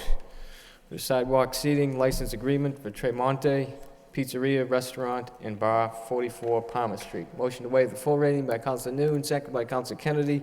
All those in favor signify by saying aye. Opposed? So voted. In City Council vote, authorizing the city manager to execute a license agreement between the City of Lowell and Tremonte Restaurant Group, LLC, Tremonte Pizzeria, Restaurant, and Bar for use of the portion of city property adjacent to the premises at 44 Palmer Street, Lowell, for the purpose of sidewalk seating. What's the wish of the... Move for approval by Council Kennedy, second by Council Laurie. Roll call, please. Counsel Kennedy. Yes. Counsel Leahy. Yes. Counsel Laurie. Yes. Counsel Martin. Yes. Counsel Mendonça. Yes. Counsel Mercier. Yes. Mayor Murphy. Yes. Counsel Nguyen. Yes. Counsel Elliott. Yes. That's 9 yeas. Next, we have a vote in City Council. Motion to waive the full reading by Council Mendonça, second by Council Noon. All those in favor signify by saying aye. Opposed? So voted. In City Council vote. Order to transfer $17,400 to the Parks Department to cover costs to comply with state regulations to install wheelchair lifts in 2 city pools, to rent a gang mower, to temporarily replace one that is being repaired, and funding for a tree replacement. Move to approve by Council Laurie, second by Council Mercier. Roll call. Counsel Kennedy. Yes. Counsel Leahy. Yes. Counsel Laurie. Yes. Counsel Martin. Yes. Counsel Mendonça. Yes. Counsel Mercier. Yes. Mayor Murphy. Yes. Counsel Nguyen. Yes. Counsel Elliott. Yes. That's 9 yeas. Next, we have a vote to accept provisions of Chapter 44, Section 53F of Mass General Laws to establish an enterprise fund for the Lowell Memorial Auditorium. Motion to waive the full reading by Council Laurie, seconded by Councilor Martin. All those in favor signify by saying aye. Opposed? So voted. In City Council vote, accepting the provisions of Chapter 44, Section 53F and 1/2 of Massachusetts General Laws, an act authorizing cities and towns to establish an enterprise fund for the Lowell Memorial Auditorium. What's the wish of the council? Move to approve. Move to approve by Councilor Martin, second by Councilor Laurie. Roll call, please. Counsel Kennedy. Yes. Counsel Leahy. Yes. Counsel Laurie. Yes. Counsel Martin. Yes. Counsel Mendonça. Yes. Counsel Mercier. Yes. Mayor Murphy. Yes. Counsel Nguyen. Yes. Counsel Elliott. Yes. That's 9 yeas. Next, we have subcommittee reports. Transportation Subcommittee of June 11, 2013. Councilor Laurie. Thank you, Mr. Mayor. The subcommittee met, Transportation Subcommittee met at 5 p.m. tonight, and the discussion revolved around the Rourke Bridge. We're looking at the bridge really being done at 2025, but we're coming to the conclusion of the public hearings and the public feedback, and it was suggested by NEMCOG that maybe the council may want to weigh in on one of the designs. There'll be 4 designs really left, and hopefully that would help the money come a little bit quicker. We talked about the 4 different designs, the cost associated with the bridge. On one motion by Councilor Kennedy, we're going to send a letter to the delegation asking them to try to help move the money along and seek the money now. On a second motion, again, by Councilor Kennedy, and it was to recommend from the DPT a recommendation, the pros and cons of each bridge, alignment and possible cost to the city, traffic reports, so on and so forth. Attending the meeting tonight, besides myself, Councilor Mendonça and Councilor Kennedy, who are on the committee, were Councilors Mercier and Councilor Noon, along with Mr. Bakey and Beverly Woods of NEMCOG. I also asked Beverly Woods to put on the agenda for next week. We're going to meet with NEMCOG, that we discussed with the members of the different communities who are seated at the table, that we're going to have a recommendation from the council probably by July on, again, from the feedback from the Department of Planning and Development, what bridges, alignments we may favor, one or two. And we're going to discuss that at NEMCOG next week, that when that report comes from the city council, it will be sent to NEMCOG. They approve it also and ask their towns and their elected officials to help back the bridge and try to get funding for it. And I think that's about it. Thank you. Councilman Mendonça. Just to clarify one point of the motion, there was a motion to request funding or the arrangement of funding by a delegation, but specifically for the next phase, which is the environmental study, not the entire bridge, which would be much more costly. So the motion, I believe, from Councilor Kenny was for the environmental study. Any further discussion on those motions? Entertain a motion to accept his report of progress. So moved. So moved by Councilor Kennedy, second by Councilman Mendonça. All those in favor, signify by saying aye. Opposed, so voted. We have wire inspector, National Grid, to replace underground electric duct bank at sidewalk on Frida Lane. Entertain a motion to accept and adopt the accompanying order. So moved by Councilman Mendonça, second by Councilor Noon. All those in favor, signify by saying aye. Opposed, so voted. Under general petitions, we have 2 claims for property damage. Entertain a motion to refer to the Law Department for a report and recommendation. So moved by Councilor Kennedy, second by Councilor Laurie. All those in favor, signify by saying aye. Opposed, so voted. I'm sorry. Councilor Kennedy. If I could, I'd just like to ask the city solicitor a question regarding claims in Councilor general. Kennedy. I think several members of the city council have been notified by somebody that has a claim that needs some expediency, I guess. And I believe that the law department, as well as the clerk's office, is aware of that. Does the council need to take some action to expedite that, or will that move along through the pipeline as quickly as possible without any action by this council? Right, that'll move along as quickly as possible, and the clerk and I will work together, and then the law department will review it and resolve the matter. Thank you.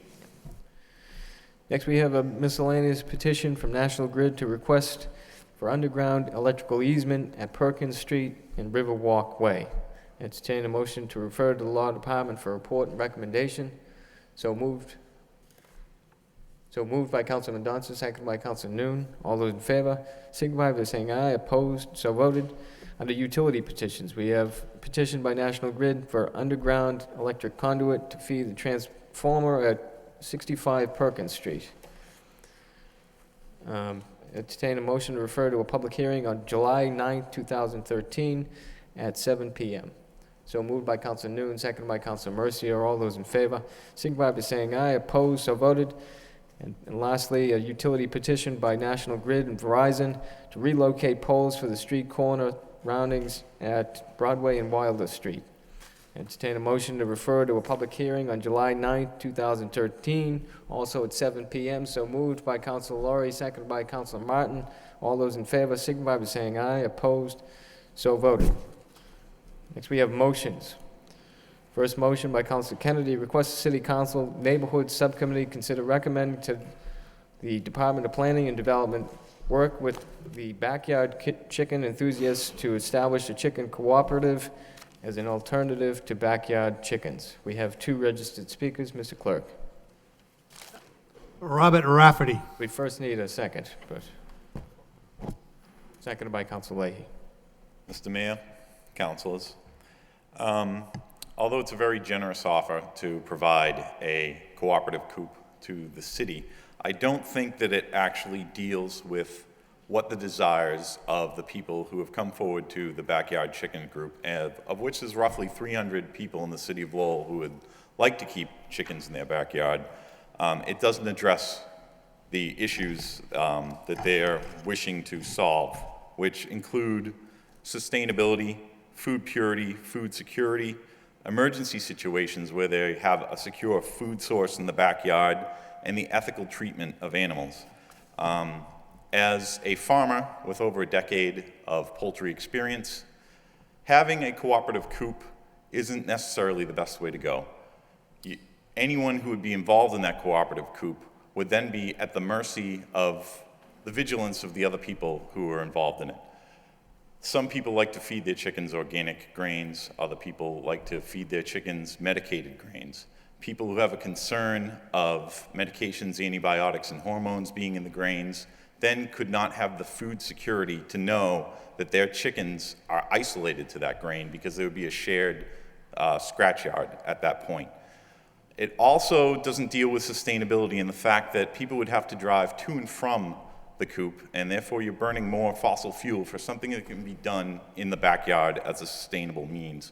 Sustainability has been pointed out in the Lowell plan as a major point, as well as urban agriculture, and I think it's time to lay the groundwork for that now.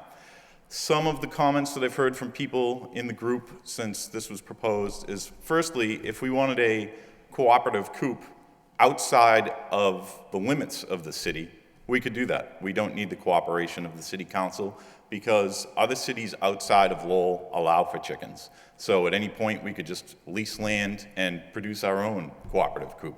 So why does the DPD have to be involved in this? And why are we wasting city money on such a thing and researching it when it can be done on its own? People want these chickens in their backyard. They want to be able to do this on their own. One of the comments that was brought forth to me was, okay, so why don't we have a cooperative kennel for dogs? Should people be able to have all their dogs in one kennel in a central location, and then you can only drive to and from that location? There's a feeling that there's a discrimination going against would-be chicken owners in Lowell. We already have pigeons in Lowell. We already have pigeon coops. The would-be chicken owners in Lowell are pushing for stricter restrictions than are already in place for pigeons in Lowell. Pigeons in Lowell, manure is allowed to be left in an open pit. Dead pigeons are also allowed to be left in an open pit. That's all spelled out in Ordinance 104 regarding this, and chicken owners are pushing for much stricter means than this because they are concerned with food security and they are concerned with being able to have the composted manure as well.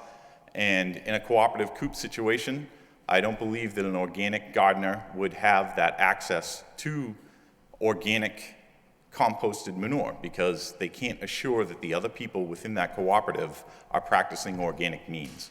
So is a cooperative coop an idea in addition to backyard chickens? I would say yes. Maybe that would provide a way for people who don't have a lot size that could support backyard chickens to have the chance to do this within the city of Lowell. It could provide for an educational opportunity for children as well. But I don't think as an alternative to backyard chickens that this motion will work or that it should even stand. Whereas I said that outside of city limits, it can be done anyway. So that's all I have to say, and thank you very much for your time. Thank you. Next speaker. Anne Marie Page.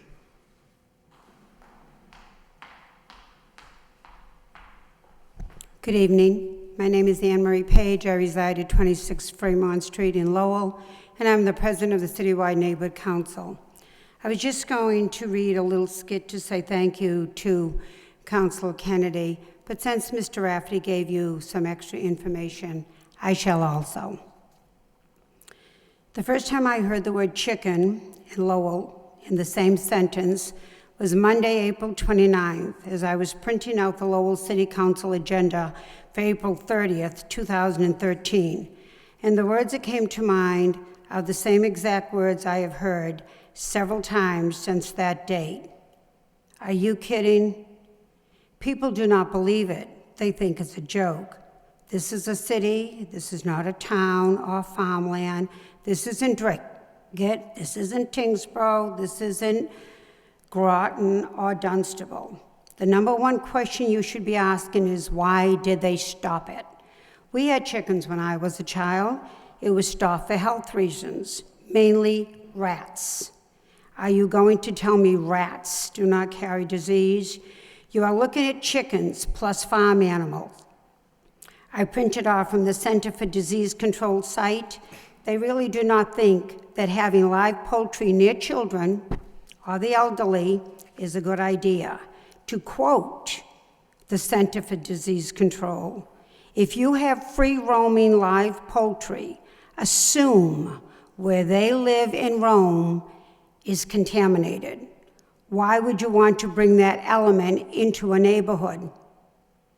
So you know they are smelly, noisy, attract other animals like rats, raccoons, mice, and God knows what else. Not to mention the chicken wakes up early every morning. They do not know the difference between Saturday morning or Sunday morning. Do you really think this is good for our neighborhoods?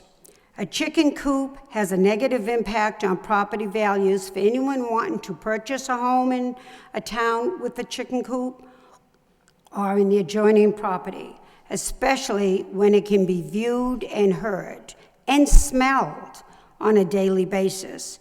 What do you think this would do for house sales? Developers will love it. Do you think? So, do we add another job onto our already overburdened health inspectors, or do we hire a new chicken inspector? We have medical marijuana about to hit our plate with their regulations. Now you want to add chickens and farm animals with sanitary and health issues. Enforcement is a tough job in this city.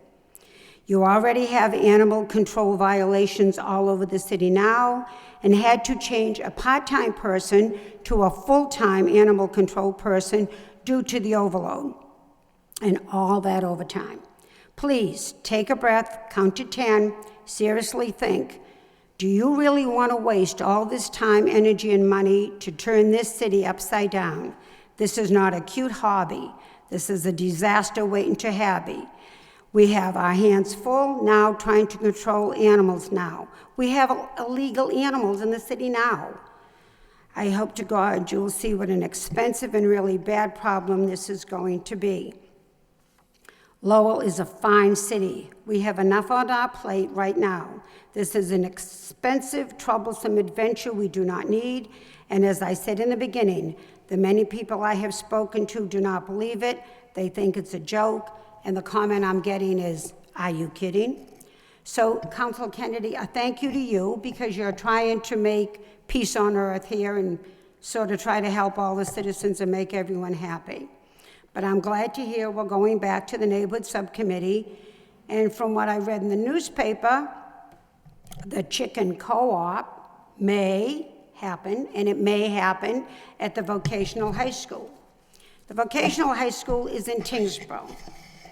And as I said, the many people I have spoken to, 3 said, oh, it's a great idea. 3 said, I really don't care one way or the other. And everyone else said, are you kidding? I have spoke with Portland, Oregon today on the phone. They have chicken co-ops. And there are many rules and regulations, so that word enforcement pops up. And at the bottom of their rules and regulations, they have a complaint line that you can telephone into. So the neighborhood leaders that I have spoken with think Tingsboro is okay. Personally, I don't care if it's Tingsboro, Tennessee, Texas, or Turkey, just not in Lowell. We've been there, we've done it, it didn't work, it had to be stopped. See you at the neighborhood subcommittee, and thank you all for all your hard work and dedication. Councilor Kennedy. Thank you, Mr. Mayor. As I said earlier, when we were talking, when I was talking to some people about yard waste, I think for the amount of emails that we've gotten, the only thing that beats the number of yard waste emails I've received is the number of backyard chicken emails that I've received.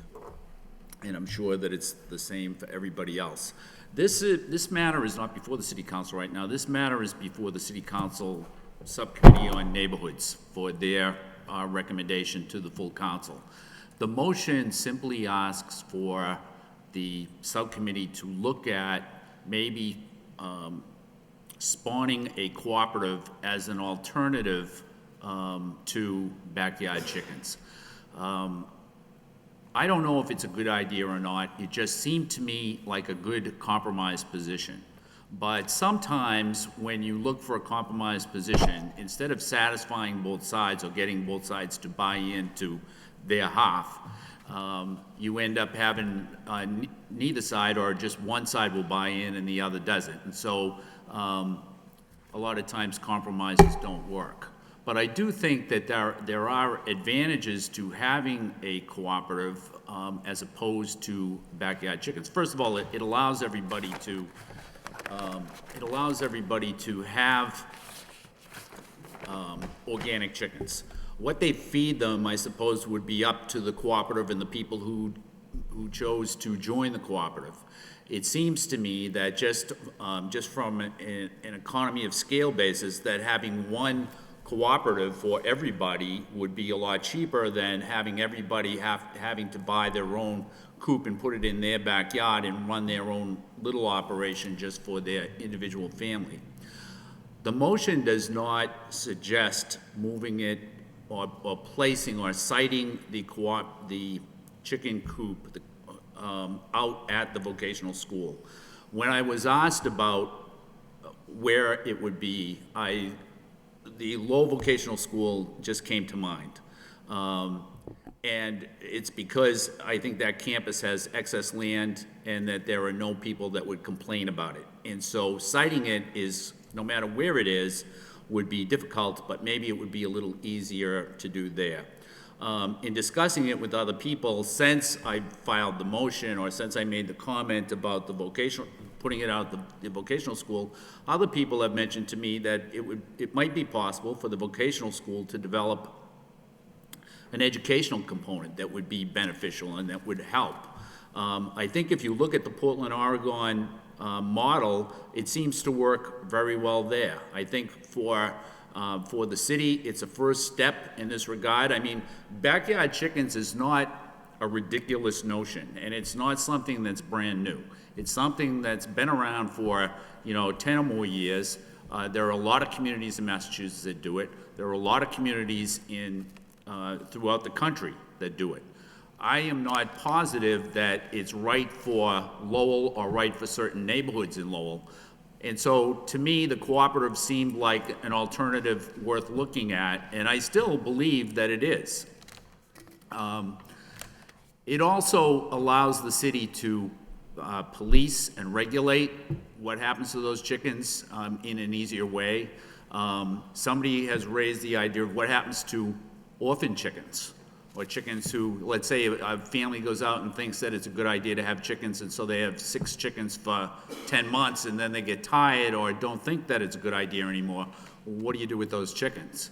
And if it was in a cooperative, then probably the solution to that would be a lot easier to have. I think there's a lot of benefits to doing it this way. I think that it would help the city to police, to regulate, as I said. It also helps the city to measure just how many people are really interested in doing this. And I have no idea whether that's 30 people or 300 people or 3,000 people. But I suspect it isn't all that many. But anyways, that's all. The motion just asks that the subcommittee take a look at it. If they don't think it's a good idea or don't wish to make that as a recommendation, then that's fine. When I filed the motion, I called the chairman of the subcommittee to tell him that I was going to file it and to see if he had any thoughts going forward. I don't sit on that subcommittee. It's chaired by Council Leahy, and I think the other 2 members are Council Mercier and Council Laurie. So the decision on what recommendation will come to this council lies with them and not with me. This just seemed like a good alternative. Just a procedural point before we continue the discussion. The motion as it reads is a neighborhood subcommittee consider recommending to the Department of Planning and Development. And that should, if it's accepted or adopted by the council, should read recommendation to the council, which then would provide a recommendation to the Department of Planning and Development. That's fine. Council Laurie. Thank you, Mr. Mayor. And seeing Councilor Kennedy's zeal for the idea, I sit on a neighborhood subcommittee, and we were asked to look at the ordinance. I'd like to amend the motion to send it to the facility subcommittee, which the councilor chairs, and that way he can have as much input as he wants into this. We're trying to deal with the ordinance. This would be a city-owned building, whether it's in Dunstable or Tingsboro or Lowell, but it would be now a city-owned building. So I'd like to amend the motion to send it to the subcommittee, Facility Subcommittee, and Councilor Kennedy, I know, chairs that, and he can work on that. Hey, Mr. Mayor. Councilor Kennedy? Mr. Mayor, you know, this is just a good idea and just a suggestion. The matter is before the neighborhood committee. There is no facility right now for it. The motion does not envision that there would be any money spent by the city or that it would be operated by the city. It would be probably operated on a private nonprofit basis by those people who joined the cooperative. To send it to a committee that has nothing to do with this subject matter is silly and a little petty. Councilor Laurie? I don't think it's petty, and I don't think it's silly, and I didn't say it was a bad idea. I'm just saying we're talking about a public building, and after listening to Mr. Rafferty and some of the concerns I know I have now, I was a little bit concerned about sick chickens and things like that. But I really don't know much about it, and I would like, I've made a motion, I said I'd like to amend to send this to the Facility Subcommittee to look at, because it would be a municipal building at this point. Motion to amend, is there a second? Dies for lack of a second. Back to the original motion, Councilman Mendoza. Yes, I mean, if the intent is to create an option of creating a co-op, which, by the way, would be privately owned and privately run, it would be a co-op, not the city running it, not the city owning it, that's certainly an option we could do. I mean, if we're dealing with it, I assume it's within the city limits. In order to allow for that, the city ordinance would have to change beforehand. So the two things are tied together, and ultimately the ordinance would have to be amended before a cooperative could be created within the city. So as Mr. Rafferty said, I don't think anyone objects to having the option of having a cooperative in addition to the backyard chickens. So we could certainly proceed with that, and I'm fine with the neighborhood subcommittee taking it up. Any further discussion? Councilor Mercier? I think the motion was a good faith effort in that there are things in the city called community gardens. There are people that live in areas of the city that they don't have any land to start building raised flower beds or garden beds or whatever. So there is a community garden. Similar to that are people that probably would want chickens. So that's what the motion is all about, to look at that. I probably don't even support that myself, but the fact remains that there should be discussion on it. To say that I'm not open to other people's opinion, I think it would be just well to send it over to the subcommittee just to ask people's input on it. And that's what I think the gist of that motion is all about, just to put it in the subcommittee to see what other people think. That's all it's about. And I would have supported the facilities subcommittee, but facilities seems like buildings. And if it's a facility building that is privately owned, we have no probably right to talk about that. But so that's... Councilor Elliott and then Councilor Lloyd. Just briefly, I know I made my position known on this. I think it's a good faith effort, but I agree with Emery Page. I mean, it's just that we're a city. We're not a farm. And it's just going to raise too many problems. Backyard chickens or co-op chickens. You know, the state of New Hampshire the legislature's dealing with a major problem in chicken swapping. So, this whole chicken notion, it may sound like a good idea, and in other parts of the country, maybe it makes some sense, but in my opinion, it just does not belong in the city. We have, we have single-family homes that are even on 5,000 square feet. My house is on 10,000 square feet. It just doesn't make any sense to me why we're entertaining this, and while, maybe a chicken, well, even one of the proponents of backyard chickens doesn't support it. I mean, it's just, I don't understand why we're spending so much time and effort on this. I know it's in the neighborhood subcommittee, but I just, again, want to make my position clear. I don't think we should be proceeding on this. It's not good for the city, and I oppose it. Councilor Laurie. Thank you, Mr. Mayor. No, and I agree with Councilor Mercy and Councilor Kennedy. This is part of the urban farming movement, and there are cities and towns that do have chickens and chicken coops. The reason why I want to send it to that subcommittee is it says recommend to the DPD, or as you said, have the council recommend to the DPD.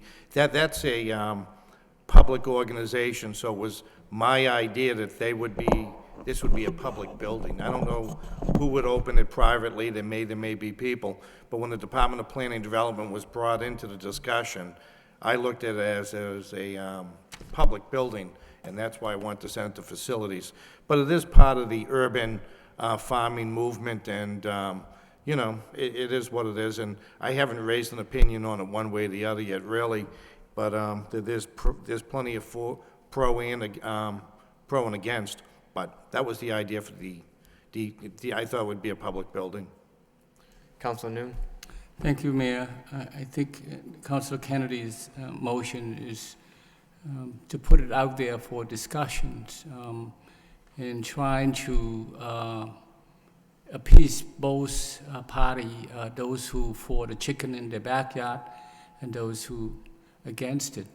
Since the matter is before the a neighborhood subcommittee, I think this is the right place to be, and that's all motion asks for, a further discussion on this and an option. So, any further discussion? Roll call, please.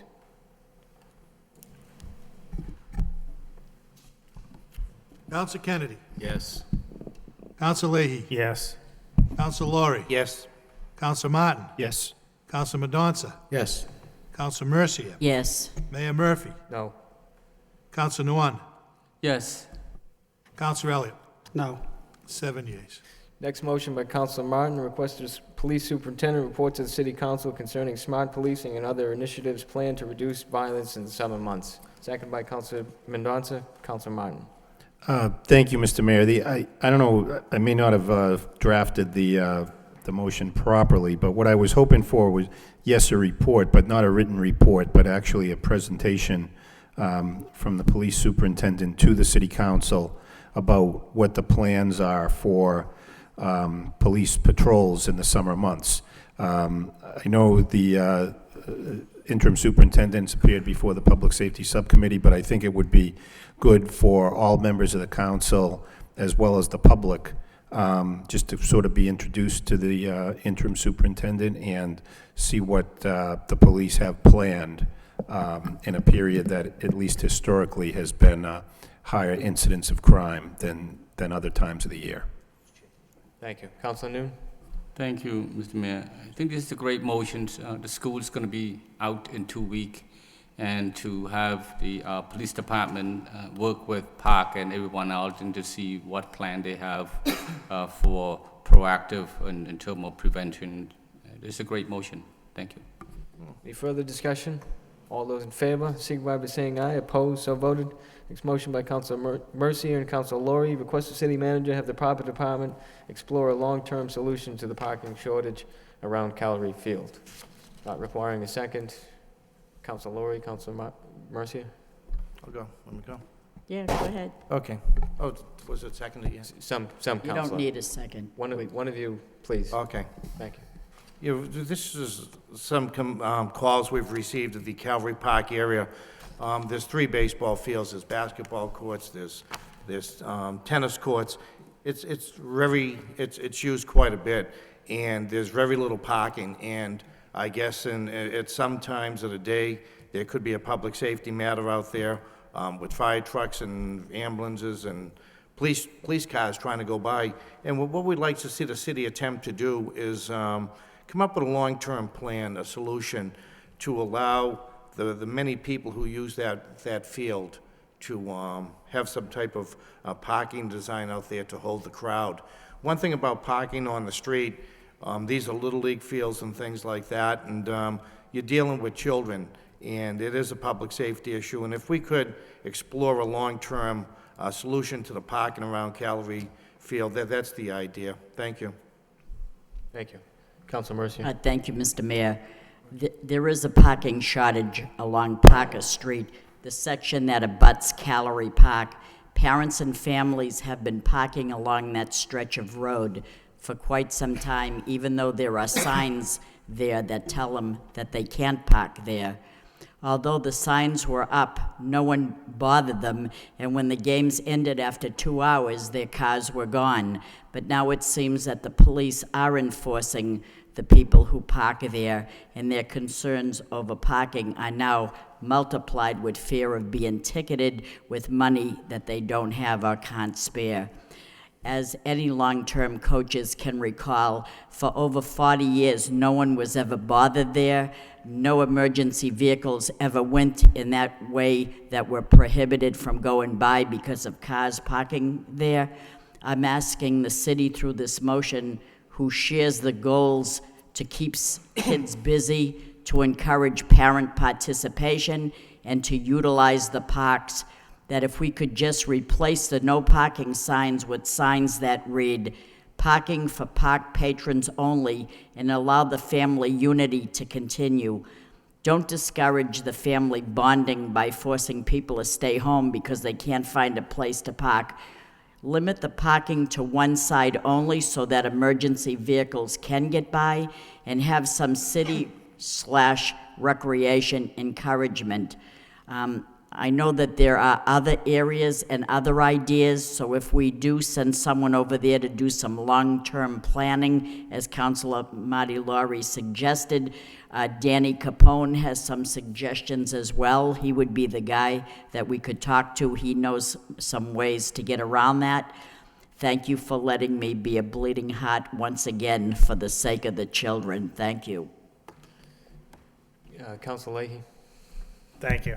I think this is a good motion, and some Saturdays and Sundays, the parking is tight, so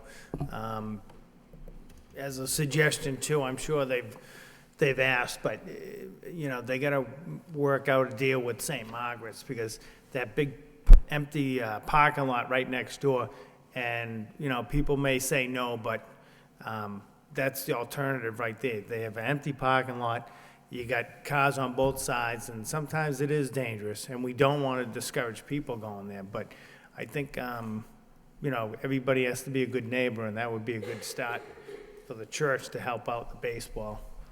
Council Laurie. Thank you, Mr. Mayor. I talked to Mr. Capone. That really isn't much of an option because of the liability to the leagues. I believe they would have to pay for the liability to use the parking lot to pay to park there. And I don't know if the league has that type of resources or means, but there is a liability with using St. Margaret's. And I can see the church and the school's point in dealing with the organizations if someone gets hurt on their property. So I think that was an issue also, was the liability. Thank you. Any further discussion? All those in favor, signify by saying aye. Opposed, so voted. Next motion by Council Leahy. Request the city manager have proper department replace the parking lot signage at the Wang and Pawtuckettville Memorial Schools. Seconded by Council Laurie. Council Leahy. Thank you. Sorry. Yeah, if we could have someone go up there proper department. The signs up there are kind of are washed out, and you really can't read them anymore. There might be a dozen signs, and I don't know how expensive they are or whatever, if we work with the school department, but they really do need to be replaced for the safety of the cars driving in, so they know what direction, organizational purposes, where to park, where not to park. So hopefully we could do that fairly soon. Thank you. Any further discussion?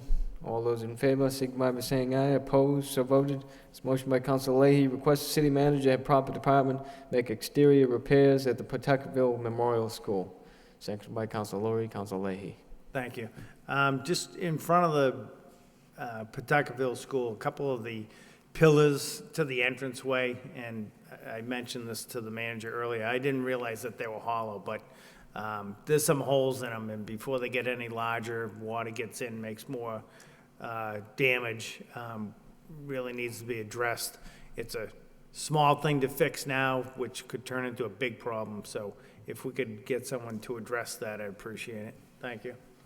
Thank you.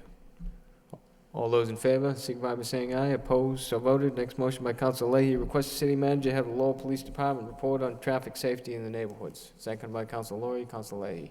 Thank you.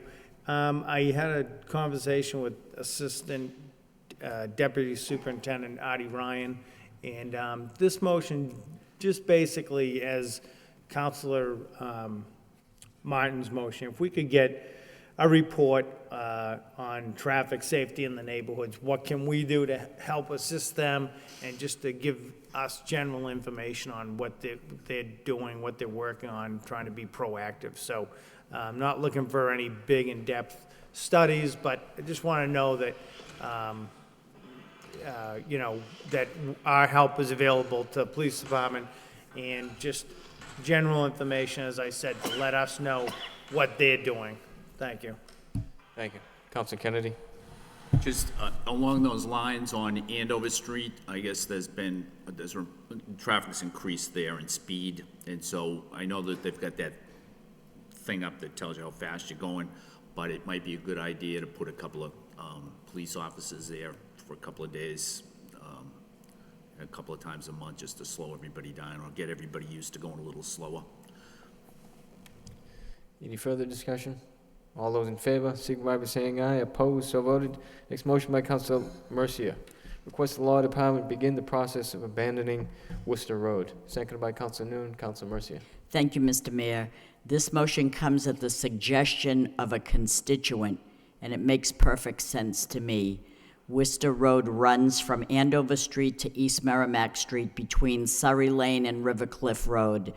If the street was abandoned, it would keep any further development off that road from occurring and would protect the integrity of the neighborhood. I would hate to see another street from Andover Street to Surrey Lane. According to the GIS, Worcester Road has at least 16 abutters to it, and I am sure that all of them would support this motion. So I'm referring it to the Law Department so that they can look at this to see that it would be legal. I wouldn't want to make a motion that is illegal, but I think it makes good sense to protect the integrity of the neighborhood. Thank you. Thank you. Any further discussion? All those in favor, signify by saying aye. Opposed, so voted. Next motion by Councilor Elliott, request the City Council discuss the proposed trash contract. Seconded by Councilor Kennedy, Councilor Elliott. Thank you, Mr. Mayor. I know we had an executive session on this, but we've received an awful lot of emails, and I wanted to just continue to have a conversation about this. I guess one of my biggest concerns, Mr. Manager, is this, you know, this bid. It's one of the largest, if not the largest, contracts that we have in the city, and I understand 30B exempts the public bidding process. And I think it was 2 weeks ago you indicated that this went out to bid, or I thought you said it went out to bid, but in fact it did not. And I don't know why that did not take place. And in addition to that, it does make sense. I mean, I did go on and I read the 30B manual by the Inspector General and the recommended practices. I also went on the Mass DEP website, and while DEP says, and they have the manager of solid waste regulations say it's permitted, I quote, it's often in the best interest of municipalities to bid public construction projects for solid waste. So I know you went out and got, or you had companies come to you and you got proposals, but I guess a couple of things. Number one, I don't think that's the best practice. I'm not sure exactly what we were measuring. Number two, the council, I just feel like the council was left out on this. We talk about recycling and solid waste so much. I wish we would have been included in this. We have had no say in yard waste and what was going to take place. There's been an awful lot of confusion.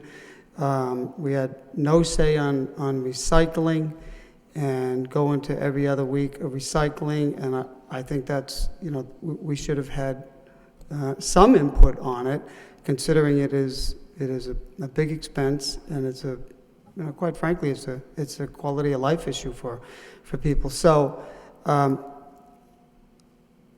yard waste, what I would like, through you, Mr. Mayor, to the manager, yard waste in the proposed contract, the 5-year contract will continue, but there will not be weekly pickup in the summer, or will there? Well, Mr. Mayor, you're shaking your head on. That's why I'm asking these questions, because Councilor, I've answered this before, and I've sent something out to all the councilors on this, and I think every well, I councilor think we here should is tell aware the of people that. at home. They're the ones that have been sending the emails. There was an article in the Lowell Sun today clarifying that. And I think that there are a number of further misinformation that's being given out here for Well, I'm just for asking whatever about reasons. yard waste, Mr. Manager. That's I'm it. going to answer several things. With regards to yard waste, there is absolutely no change taking place in yard waste pickup. Let me be clear. There is absolutely no change taking place in yard waste pickup. What we talked about last week, Councilor Mercier raised the concern, would there be changes? And I addressed that and said no, but we were looking at the possibility of doing some things differently in the future for cost savings. There's always a talk, particular councilor by you, about how we have to hold the line on taxes. In this administration, over the course of the last... Mr. Mayor, I just asked about yard waste. I don't want to hear about taxes. I just want to know whether the process is the same. In the course of the last 7 years, or we not. have taken more steps to address the issue of holding the line on taxes than have probably ever been taking place in this city. With regards to yard waste, that's another area that there might be some savings if we were to modify that to be more consistent with what other communities do. But for the time being, there is no change in yard waste. And let me clarify the idea of bidding. This was not just renegotiated with our current vendor, which has been the pattern in the past. We did take proposals from various companies. We did not do it through the 30B process because we felt that there were more opportunities. And I think you know from our discussions that, in fact, the city made out much, much better with the process that we used of being able to take proposals from vendors. We had 5 different vendors. 1 withdrew, 1 held the line. The other 3 kept on reducing their costs. For a period of time, with 2 really going back and forth, with the end result being that we saved considerably from the initial proposals that they gave us that would have been their bid had we gone out to 30B, with the difference being that we would not have been able to go back and make them sharpen their pencils. So for you to say, or to lead people to believe that somehow we just went out and signed a contract, really twists reality. The reality is we got a tremendous deal for the city of Lowell, for the taxpayers of Lowell. The budget next year will be $1 million less. And I challenge anyone to go back and find when the solid waste contract here in the city of Lowell was reduced that much, or any amount, from 1 year to the next. So I really wish that there'd be efforts made to not try to twist the truth for any particular purpose. bottom line is, the trash contract's going to save money. The bottom line is, we had good competition that's never really taken place before. The bottom line is, yard waste will continue, and if the council wishes to go back to every week recycling, I'd be happy to work with the vendor to go back to that. But again, be prepared to add to the taxes that are being paid by the people of the city of Lowell. The bi-weekly pickup of recycling is very similar to what takes place in other communities. Thank you, Mr. Mayor. Just wanted to know about yard waste, but that's fine. I appreciate it. If we want to we'll stop twisting the facts, Mr. Manager. Why don't we start with you? We don't know anything about this contract, and if we ask questions of you, it's because you keep us in the dark. That's what the problem is. All of a sudden, you bring in a proposal that you have apparently been negotiating behind closed doors with multiple vendors for months. I don't think that's open and transparent government in my book. If you want to, that's fine. I'm going to ask questions because I don't know the answer. I can't read your mind. We go in executive session and you give us 4 or 5 pages of information or data that you want to keep private, which is fine if it's in the best interest of the city, but don't expect to come out here and say, I'm twisting facts, because I don't know the facts. So, that's my concern. I think 30B is in place for a reason, because you get sealed bids, you force vendors to make sure they give the best price, or they don't get it. These rebates and incentives, maybe that's your opinion. Maybe you think it's going to be the best deal for the contract, but according to the figures you gave us, in the out years, we're paying more. So that'll be your opinion. You can say it's the best deal that has been taking place, but part of your program or your plan is to achieve 30 to 35% recycling, taking that out of the waste stream. That's going to be an increase from 4,000 tons to 12,000 tons. You show me a community that has done that and achieved those savings, because that's where the reduction in solid waste costs are going to be attained. 4,000 to 12. I can't find a community that's doing Providence, Rhode Island, a little bit of a bigger community than we have, 178,000. They're at 20 to 25%. They're at single stream recycling. They give out $50 tickets, and they can't get close to it. So you can bring forward your proposal. I understand you're going to push it forward. You want to make it look like it's a good deal. Sometimes the deal just isn't so good when you have one company bidding on one thing, you have another company bidding on another thing. My point is, it's the biggest contract in the city. I don't know why you didn't go out to bid with it. We go out to bid and we hear more often than not, bidding is the best way to get the best price. I happen to agree. So that's the reason why I wanted to bring it up. That's why I asked the questions that I did about, because that's what people are asking us, because whether they're reading it or they're seeing on television, you even just said yourself, well, it's going to stay the same, but we may look at another way of collecting yard waste. That's why people are concerned. I don't think there's any reason why we bring it up. If it's going to stay the same, just say it's going to stay the same. That's all people want to know. Well, Councilor, it is going to stay the same, but, Mr. Manager. Thank you, Mr. Mayor. Hold on. Madam Solicitor. Just to put some sort of context, I guess, to the discussion that we're having with respect to the 30B issue, it is not, this isn't the only contract that we will utilize a process different from 30B. And in fact, when we've done it, in other cases, we have had, as with this contract apparently, a lot of success. One of the contracts in which we do that with, for example, is towing. And that was a contract that, to this day, is still not done pursuant to 30B. It's done similar to a 30B fashion, and it was something, actually, Councilor, that you were quite involved in as well. And it ended up bringing great savings to the city, making the process a lot more competitive than it otherwise would have been or ever had been when we did go out under 30B. And I would also note that since we've had that in place, there have been a number of communities that have contacted us, and they have adopted that exact same process as well. So, again, I understand that 30B is there for a reason, and it brings a lot of competition to the table, but there are other ways of having increased competition, and this was certainly one of them. And And again, it's something that is recognized within the 30B statute itself as not just proper, but these things are exempt for a reason. And oftentimes, I think they recognize that there are certain areas where communities are better off at times going out in a different fashion, and the statute gives the communities the authority to do that. Excuse me, Mr. Mayor. Councilor Kennedy. No, I want to ask the solicitor something. Well, Isn't there, Councilor Elliott. thank you, Mr. Mayor. Isn't the towing contract a sealed bid process, Madam Solicitor? I'm sorry, I couldn't quite hear the whole question. Isn't it a sealed bid process? Well, it all depends.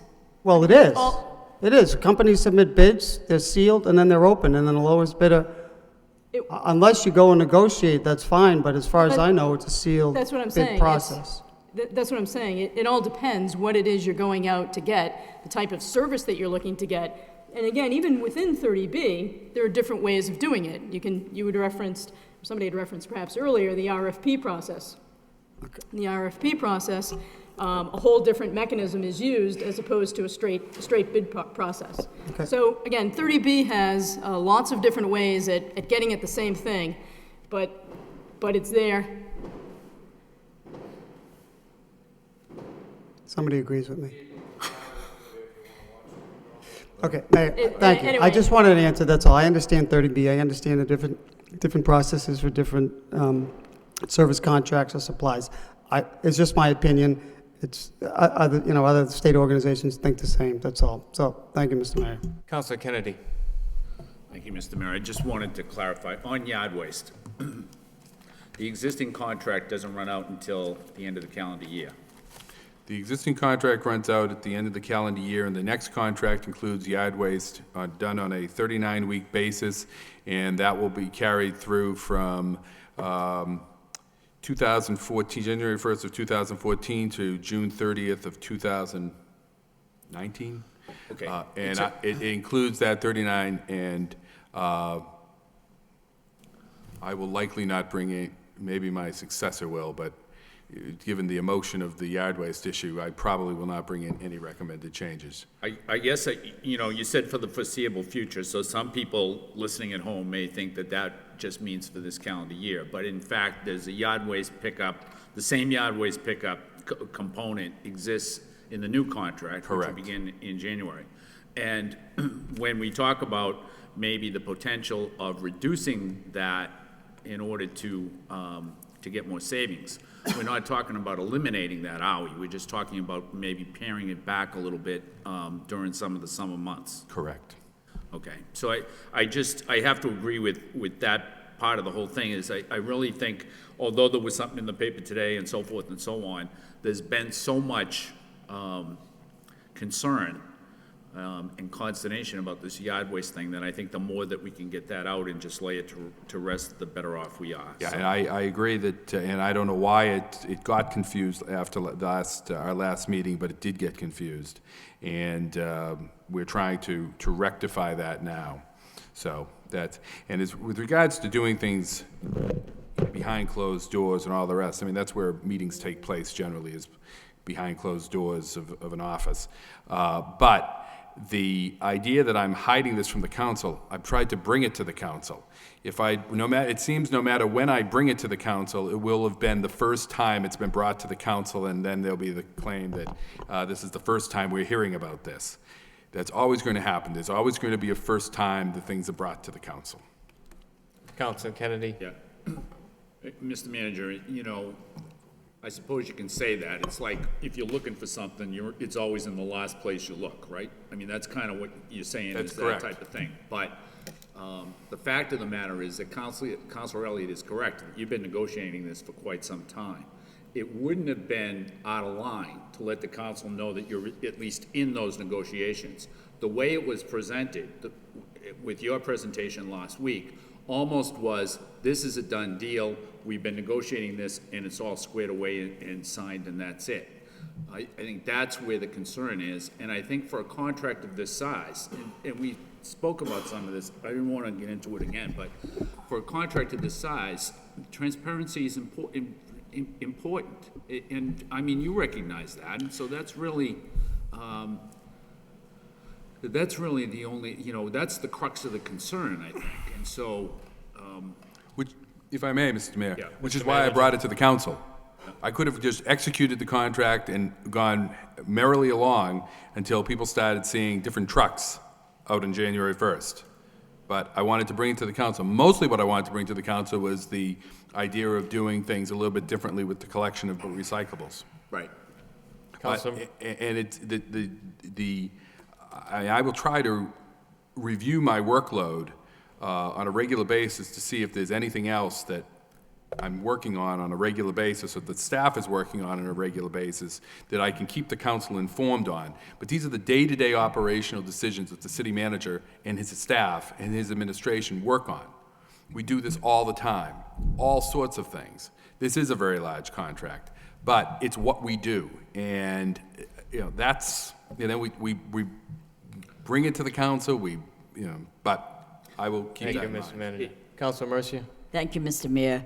When we talked about the trash contract, we talked about the recycling bit of it, and the recycling was going to go bi-weekly, and we talked about a 96-gallon bucket, and I just want to comment on that, because some time ago when we had the square green ones, I asked if the company could put a hole in it so people would be able to put a string, because I see my elderly neighbors, not that I'm not elderly myself, but I still have a little bit of strength that I can lift it, but some of them pull it down. So when we have some sort of a recycling bin that has wheels on it, I'm happy about that.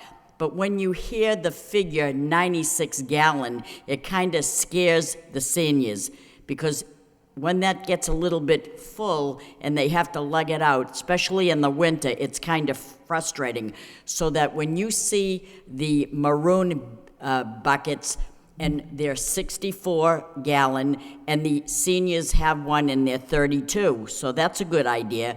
So if you have a recycling for 96 gallons, and I'm asking you, and Councilor Marty Laurie is concerned about it, we're bringing this to the table before it actually happens. If we could have a 32-gallon recycling bin, which would be half size for our seniors, because if you think that you have strength now, there'll be a day when you get older and you don't have that strength anymore, and we got to think about people like that, like me and everybody else. So that's a good thing, and we're going to contemplate that and rethink about it, right, Mr. Manager? That's correct. I don't know if there'll be 32. We might want to go a little bit bigger, something between 32 and 64, so that they can fit all the recyclables. Right, but it won't be 96. Won't be 96. Okay, that's a good thing, okay. The second thing is, when we talk about yard waste now, and people were thinking, and we kind of saw that when it said yard waste, that you were contemplating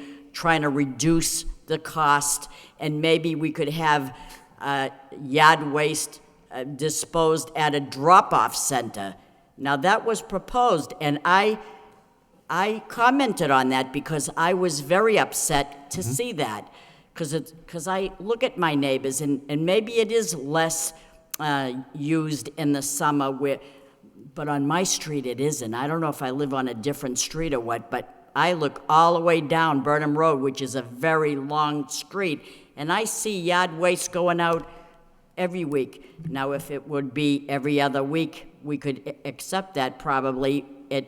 But when I see that we're going to have to get it off our property and bring it to a yard waste disposal place, I raised the red flag and said, I'm not supporting that. And it raised a lot of commotion. I'm going to admit that. So now it's nice to know and see that you're trying to save money, but that's off the table to some degree. Well, maybe not fully, but you're not going to make my seniors on my street bring it down in their car to a drop-off place. No, you're not going to do that, right? No. There was, thank you, Mr. Mayor. No, again, and perhaps that's where the confusion lay last week or after the meeting. Yes. Is that you asked about that, and this contract includes 39 weeks. The new contract will include that. But I was trying to be, if I may, open and transparent about what we'd like to potentially look at in the future. And that was an idea that the Solid Waste Advisory Committee came up with. That was an idea that a number of citizens have said that this is a way that we could cut down on costs. So I thought, well, everyone's in favor of cutting down on costs and looking at options. As we look forward, maybe we'll make an alteration, but it has nothing to do with this contract. And it would be discussed. And I know that. Mr. Manager, I know that. I just wanted to be out front. But It you was said something in we the were talking about. next fiscal year 14, I don't want to wait till then. I want to discuss it now and say, people are not happy with that. They don't want to be bringing it to a drop-off place. And I'm not proposing they bring it to a drop-off, Counselor. I'm proposing that we may want to have a drop-off for people who want to bring things there, because sometimes people have things that they don't want to hold on to, and they want to bring it to a drop-off. But that we might want to look at doing something different in the summer months when we drive these big trucks around, don't pick up a lot of yard waste. It actually costs us more to do that than it does if people were to throw it away in the trash, which they're not allowed to do. And but I can't talk about that intelligently unless we do some research on it and determine whether it makes sense. But it was just an idea that was, again, thrown out there, trying to be open with the ideas that we had, and it got totally blown out of proportion, and now is being used to sort of beat up the administration, and that's not productive. Well, I don't want people to be frightened to think that they're not going to cut their grass or trim their hedges without bringing it somewhere. So I want them to rest assured that they're not going to lug it off their property in their car 5 times to get the... Nope. Okay, thank you. Also, point of clarification, a half-size barrel would be 48 gallons. Councilor Laurie? Thank you, Mr. Mayor. And quickly, I had that same concern Councilor Mercier had, and I was out in the Highlands this week knocking doors, and a mature individual said to me they didn't like the green buckets. They had to pull them and lift them, and they looked at the big barrel on TV that night, and they said, do you think you could get half the size? So I called Bertie on the cell phone, and I was at the individual's home, and so that's where that kicked off. But it was for a mature individual when I was knocking doors, brought that up, and I called it in. We were talking about the contract. How many times I've only been on the council a year, and it's my understanding this has never really gone out for contract, for bid. It just gets rolled over. That's my understanding as well. Now, maybe it was put out to bid. I know that I just renegotiated with Allied 3 or 4 years ago when we did the automated pickup, and we just sat down, we hammered out a new deal because to extend what they had so that we could get the program underway. The last time was bid before that. I've been told by vendors that it's been quite a while since that's taken place, but and I don't know how informed the council was about it when that happened. But I know that we did a competitive process this time, and I know that I advised the council of what happened. And in the past, we didn't do it, at least to your knowledge. To my knowledge, right. Okay. Councilor Martin and Councilor Noon. Thank you, Mr. Mayor. I just want to follow up on some of the remarks made about transparency. We did have a meeting, an executive session about a couple of topics tonight, and the primary reason, at least in my mind, for these executive sessions is not to keep the information hidden from the public. It's to keep it from the other side. When you're negotiating a contract and we've got 3 or 4 parties bidding against each other, you keep sending them back to come up with a better proposal. The last thing you want is for them to know what each other's proposal is. And that can't happen if all these negotiations things are done in public. So occasionally, and it's not very often at all, that we have these executive session discussions, but that really is the driving reason, not to keep information from the public, because eventually it's all made public anyway. It's to keep the information from the other side during the course of the negotiations. Thank you. Councilor Noon. Thank you, Mayor. Mr. Manager, the process that you use to select a company, you're not using 30B. The process that you use, what is that called? Is that illegal? No, it is legal. The solicitor will back me up on that. Madam Solicitor. Again, under 30B, there are certain, there's actually many exemptions under 30B. This is just one of several.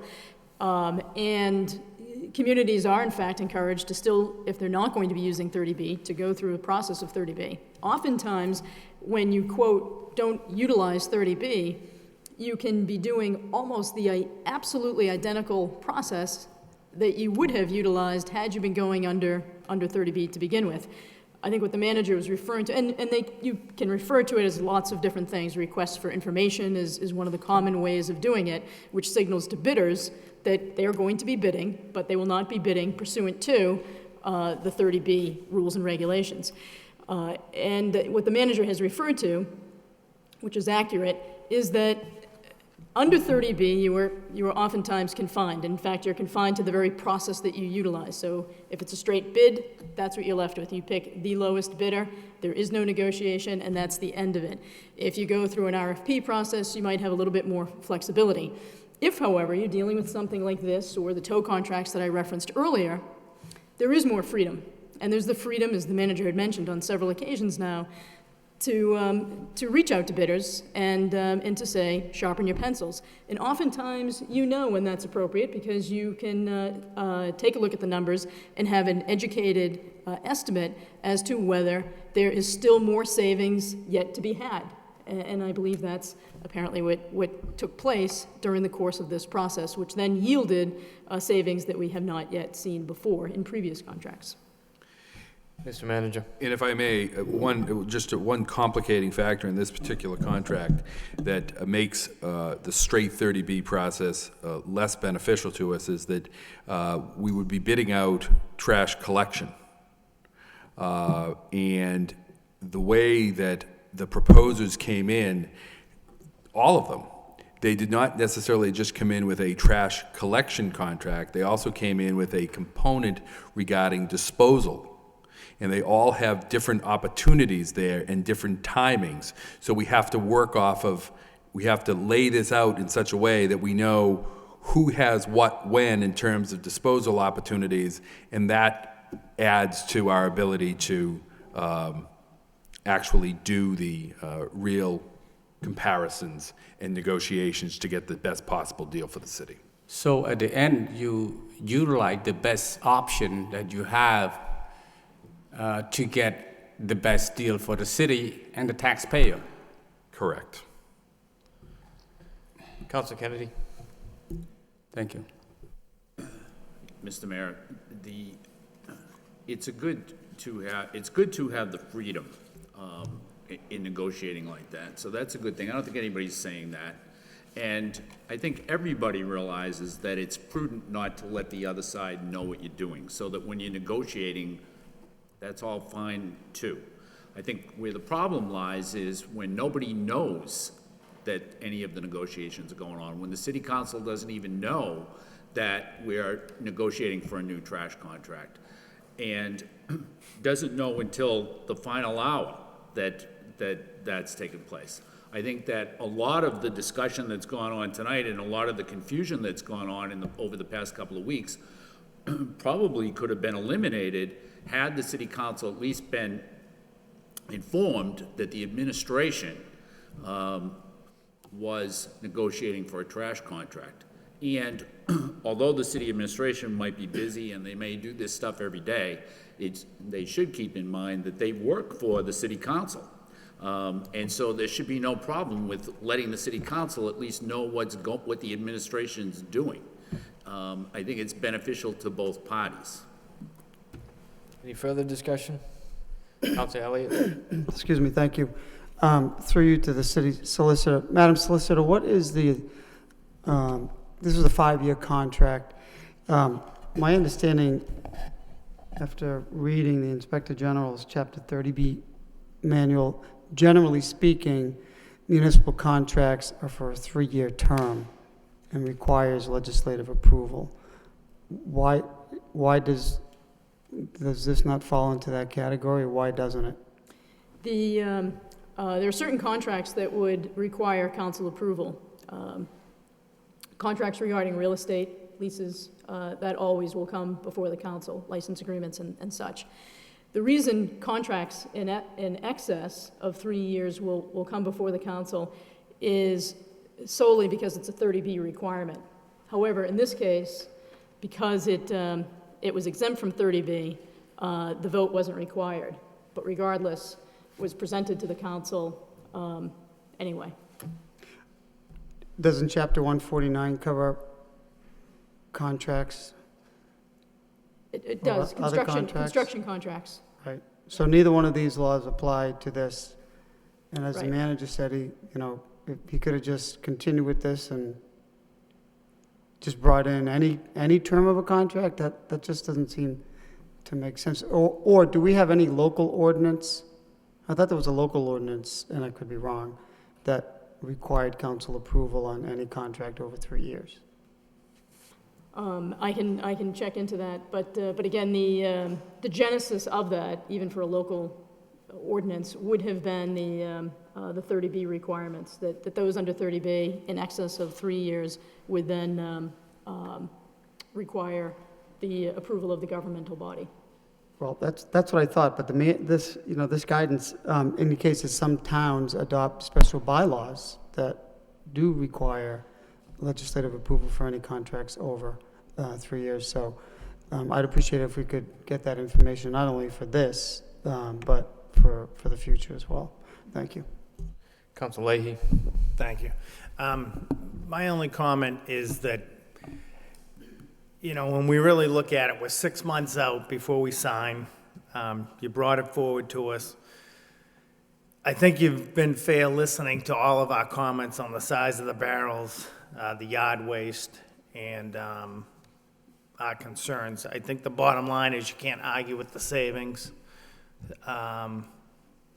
Very spirited discussion. People don't like change.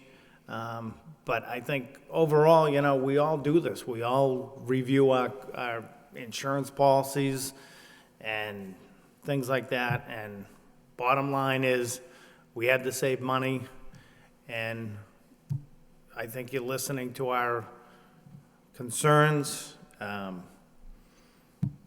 can see why you didn't tell us earlier. But now, like I said, it's 6 months out. The contract isn't signed yet.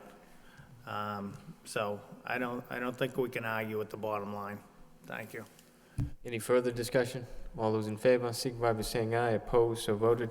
Next motion by Councilor Elliott, request the city manager provide an update on transferring of non-emergency fire signals and cost estimate for the work. Second by Councilor Mercia. Councilor Elliott. Motion speaks for itself. Any further discussion? All those in favor, signify by saying aye. Opposed, so voted. Next motion by Councilor Elliott, request the city council discuss setting up a revolving fund for Cawley Stadium. Seconded by Councilor Laurie. Councilor Elliott. We had received a report from Mr. Snow, I think it was about 3 weeks ago, relative to Cawley Stadium. I thought it made some sense considering the wear and tear that the stadium takes and the number of permits that have been issued. I think it was Councilor Leahy's motion. So I thought it would be, I think the recommendation was to set up a fund so that revenue collected from the use of that stadium goes back into capital improvements. All of the irrigation systems are broken. They all need to be repaired or replaced. So there's a lot of stuff going on out there based upon not only the high school, but other organizations that rent it. So I think it makes some sense to take a look at it and maybe put, a fund in place that fees go in and then that money is used to make the improvements. Thank you. Any further discussion? Councilor Leahy. Just quickly, I like the motion. On the school side, Mr. Lang did this with the rental of the gymnasiums, and over the past few years, he's been able to use that money to refurbish floors, replace bleachers and so forth. So it's a good idea. It's worth the discussion. Hope it works out. Thank you. Councilor Laurie. I like the idea, I like the idea of enterprise funds. My question is, and it to be through you to Mr. Moses, and I don't know if you have these figures, how much do we take in a year at the stadium approximately? We take in, Well, first of all the funds that are directly related to the use, I believe, go to the Friends right now. So none of that comes into the general fund. But total park permits, including calling in all the other parks in the city, total about $17,000 a year. When you say the funds go to the Friends of Lowell High, what funds are those? Those are use funds. I don't know because they don't go to us. But No, I'm not asking the price. All I know is across the city, we receive about $17,000 a year for all our parks. Okay, Councilor Elliott? thank you. Friends money is money generated from concessions at the stadium. It's volunteers, it's the kind of the booster clubs, and they sell hot dogs and all the stuff at the various events. And the various sports organizations, they get some of it, or they get a chunk of it, and then the rest goes to the Friends. So the permit money comes to us, and the Friends get the concessions Right. through the volunteers. Right, no, my thought was, I think Mr. Snow's thought was just the permits. Mr. Moses, do you know if the majority of that funding is generated from the stadium, or is it? I don't know. No, I don't okay. have a breakdown of what facilities generated those funds. That's fine. Thank Okay. you. Thank you, and thank you, Councilor Elliott, for the information. Thank you. Any further discussion? Just as the motion reads, City Council discuss setting up the fund, which we've just done. I would suggest amending it to refer to the city manager. Thank you. All those in favor, signify by saying aye. Opposed, so voted. Next motion by Councilor Elliott, request the city manager provide a report on the status of solar renewable energy credits for city solar projects. Seconded by Councilor Kennedy. Councilor Elliott. Thank you. After reading the article in the newspaper on the solar renewable energy credits, Mr. Manager, I know we have a number of projects in the city right now, and I'm just concerned. I was concerned when I saw the headline, but I was more concerned and thought I'd file a motion to get a report on it when I read many of the deals for new solar farm projects, especially those that involve municipal governments, fell through after SREC market crashed. Are we in the clear at this point, Mr. Manager, or don't you know the status of the solar energy credits, particularly for the landfill? I know there's one at the water department, one at the wastewater plant as well. I believe we're in the clear on all of those. Those are all have their credits awarded, but we'll get you a full report. All right, thank you. Any further discussion?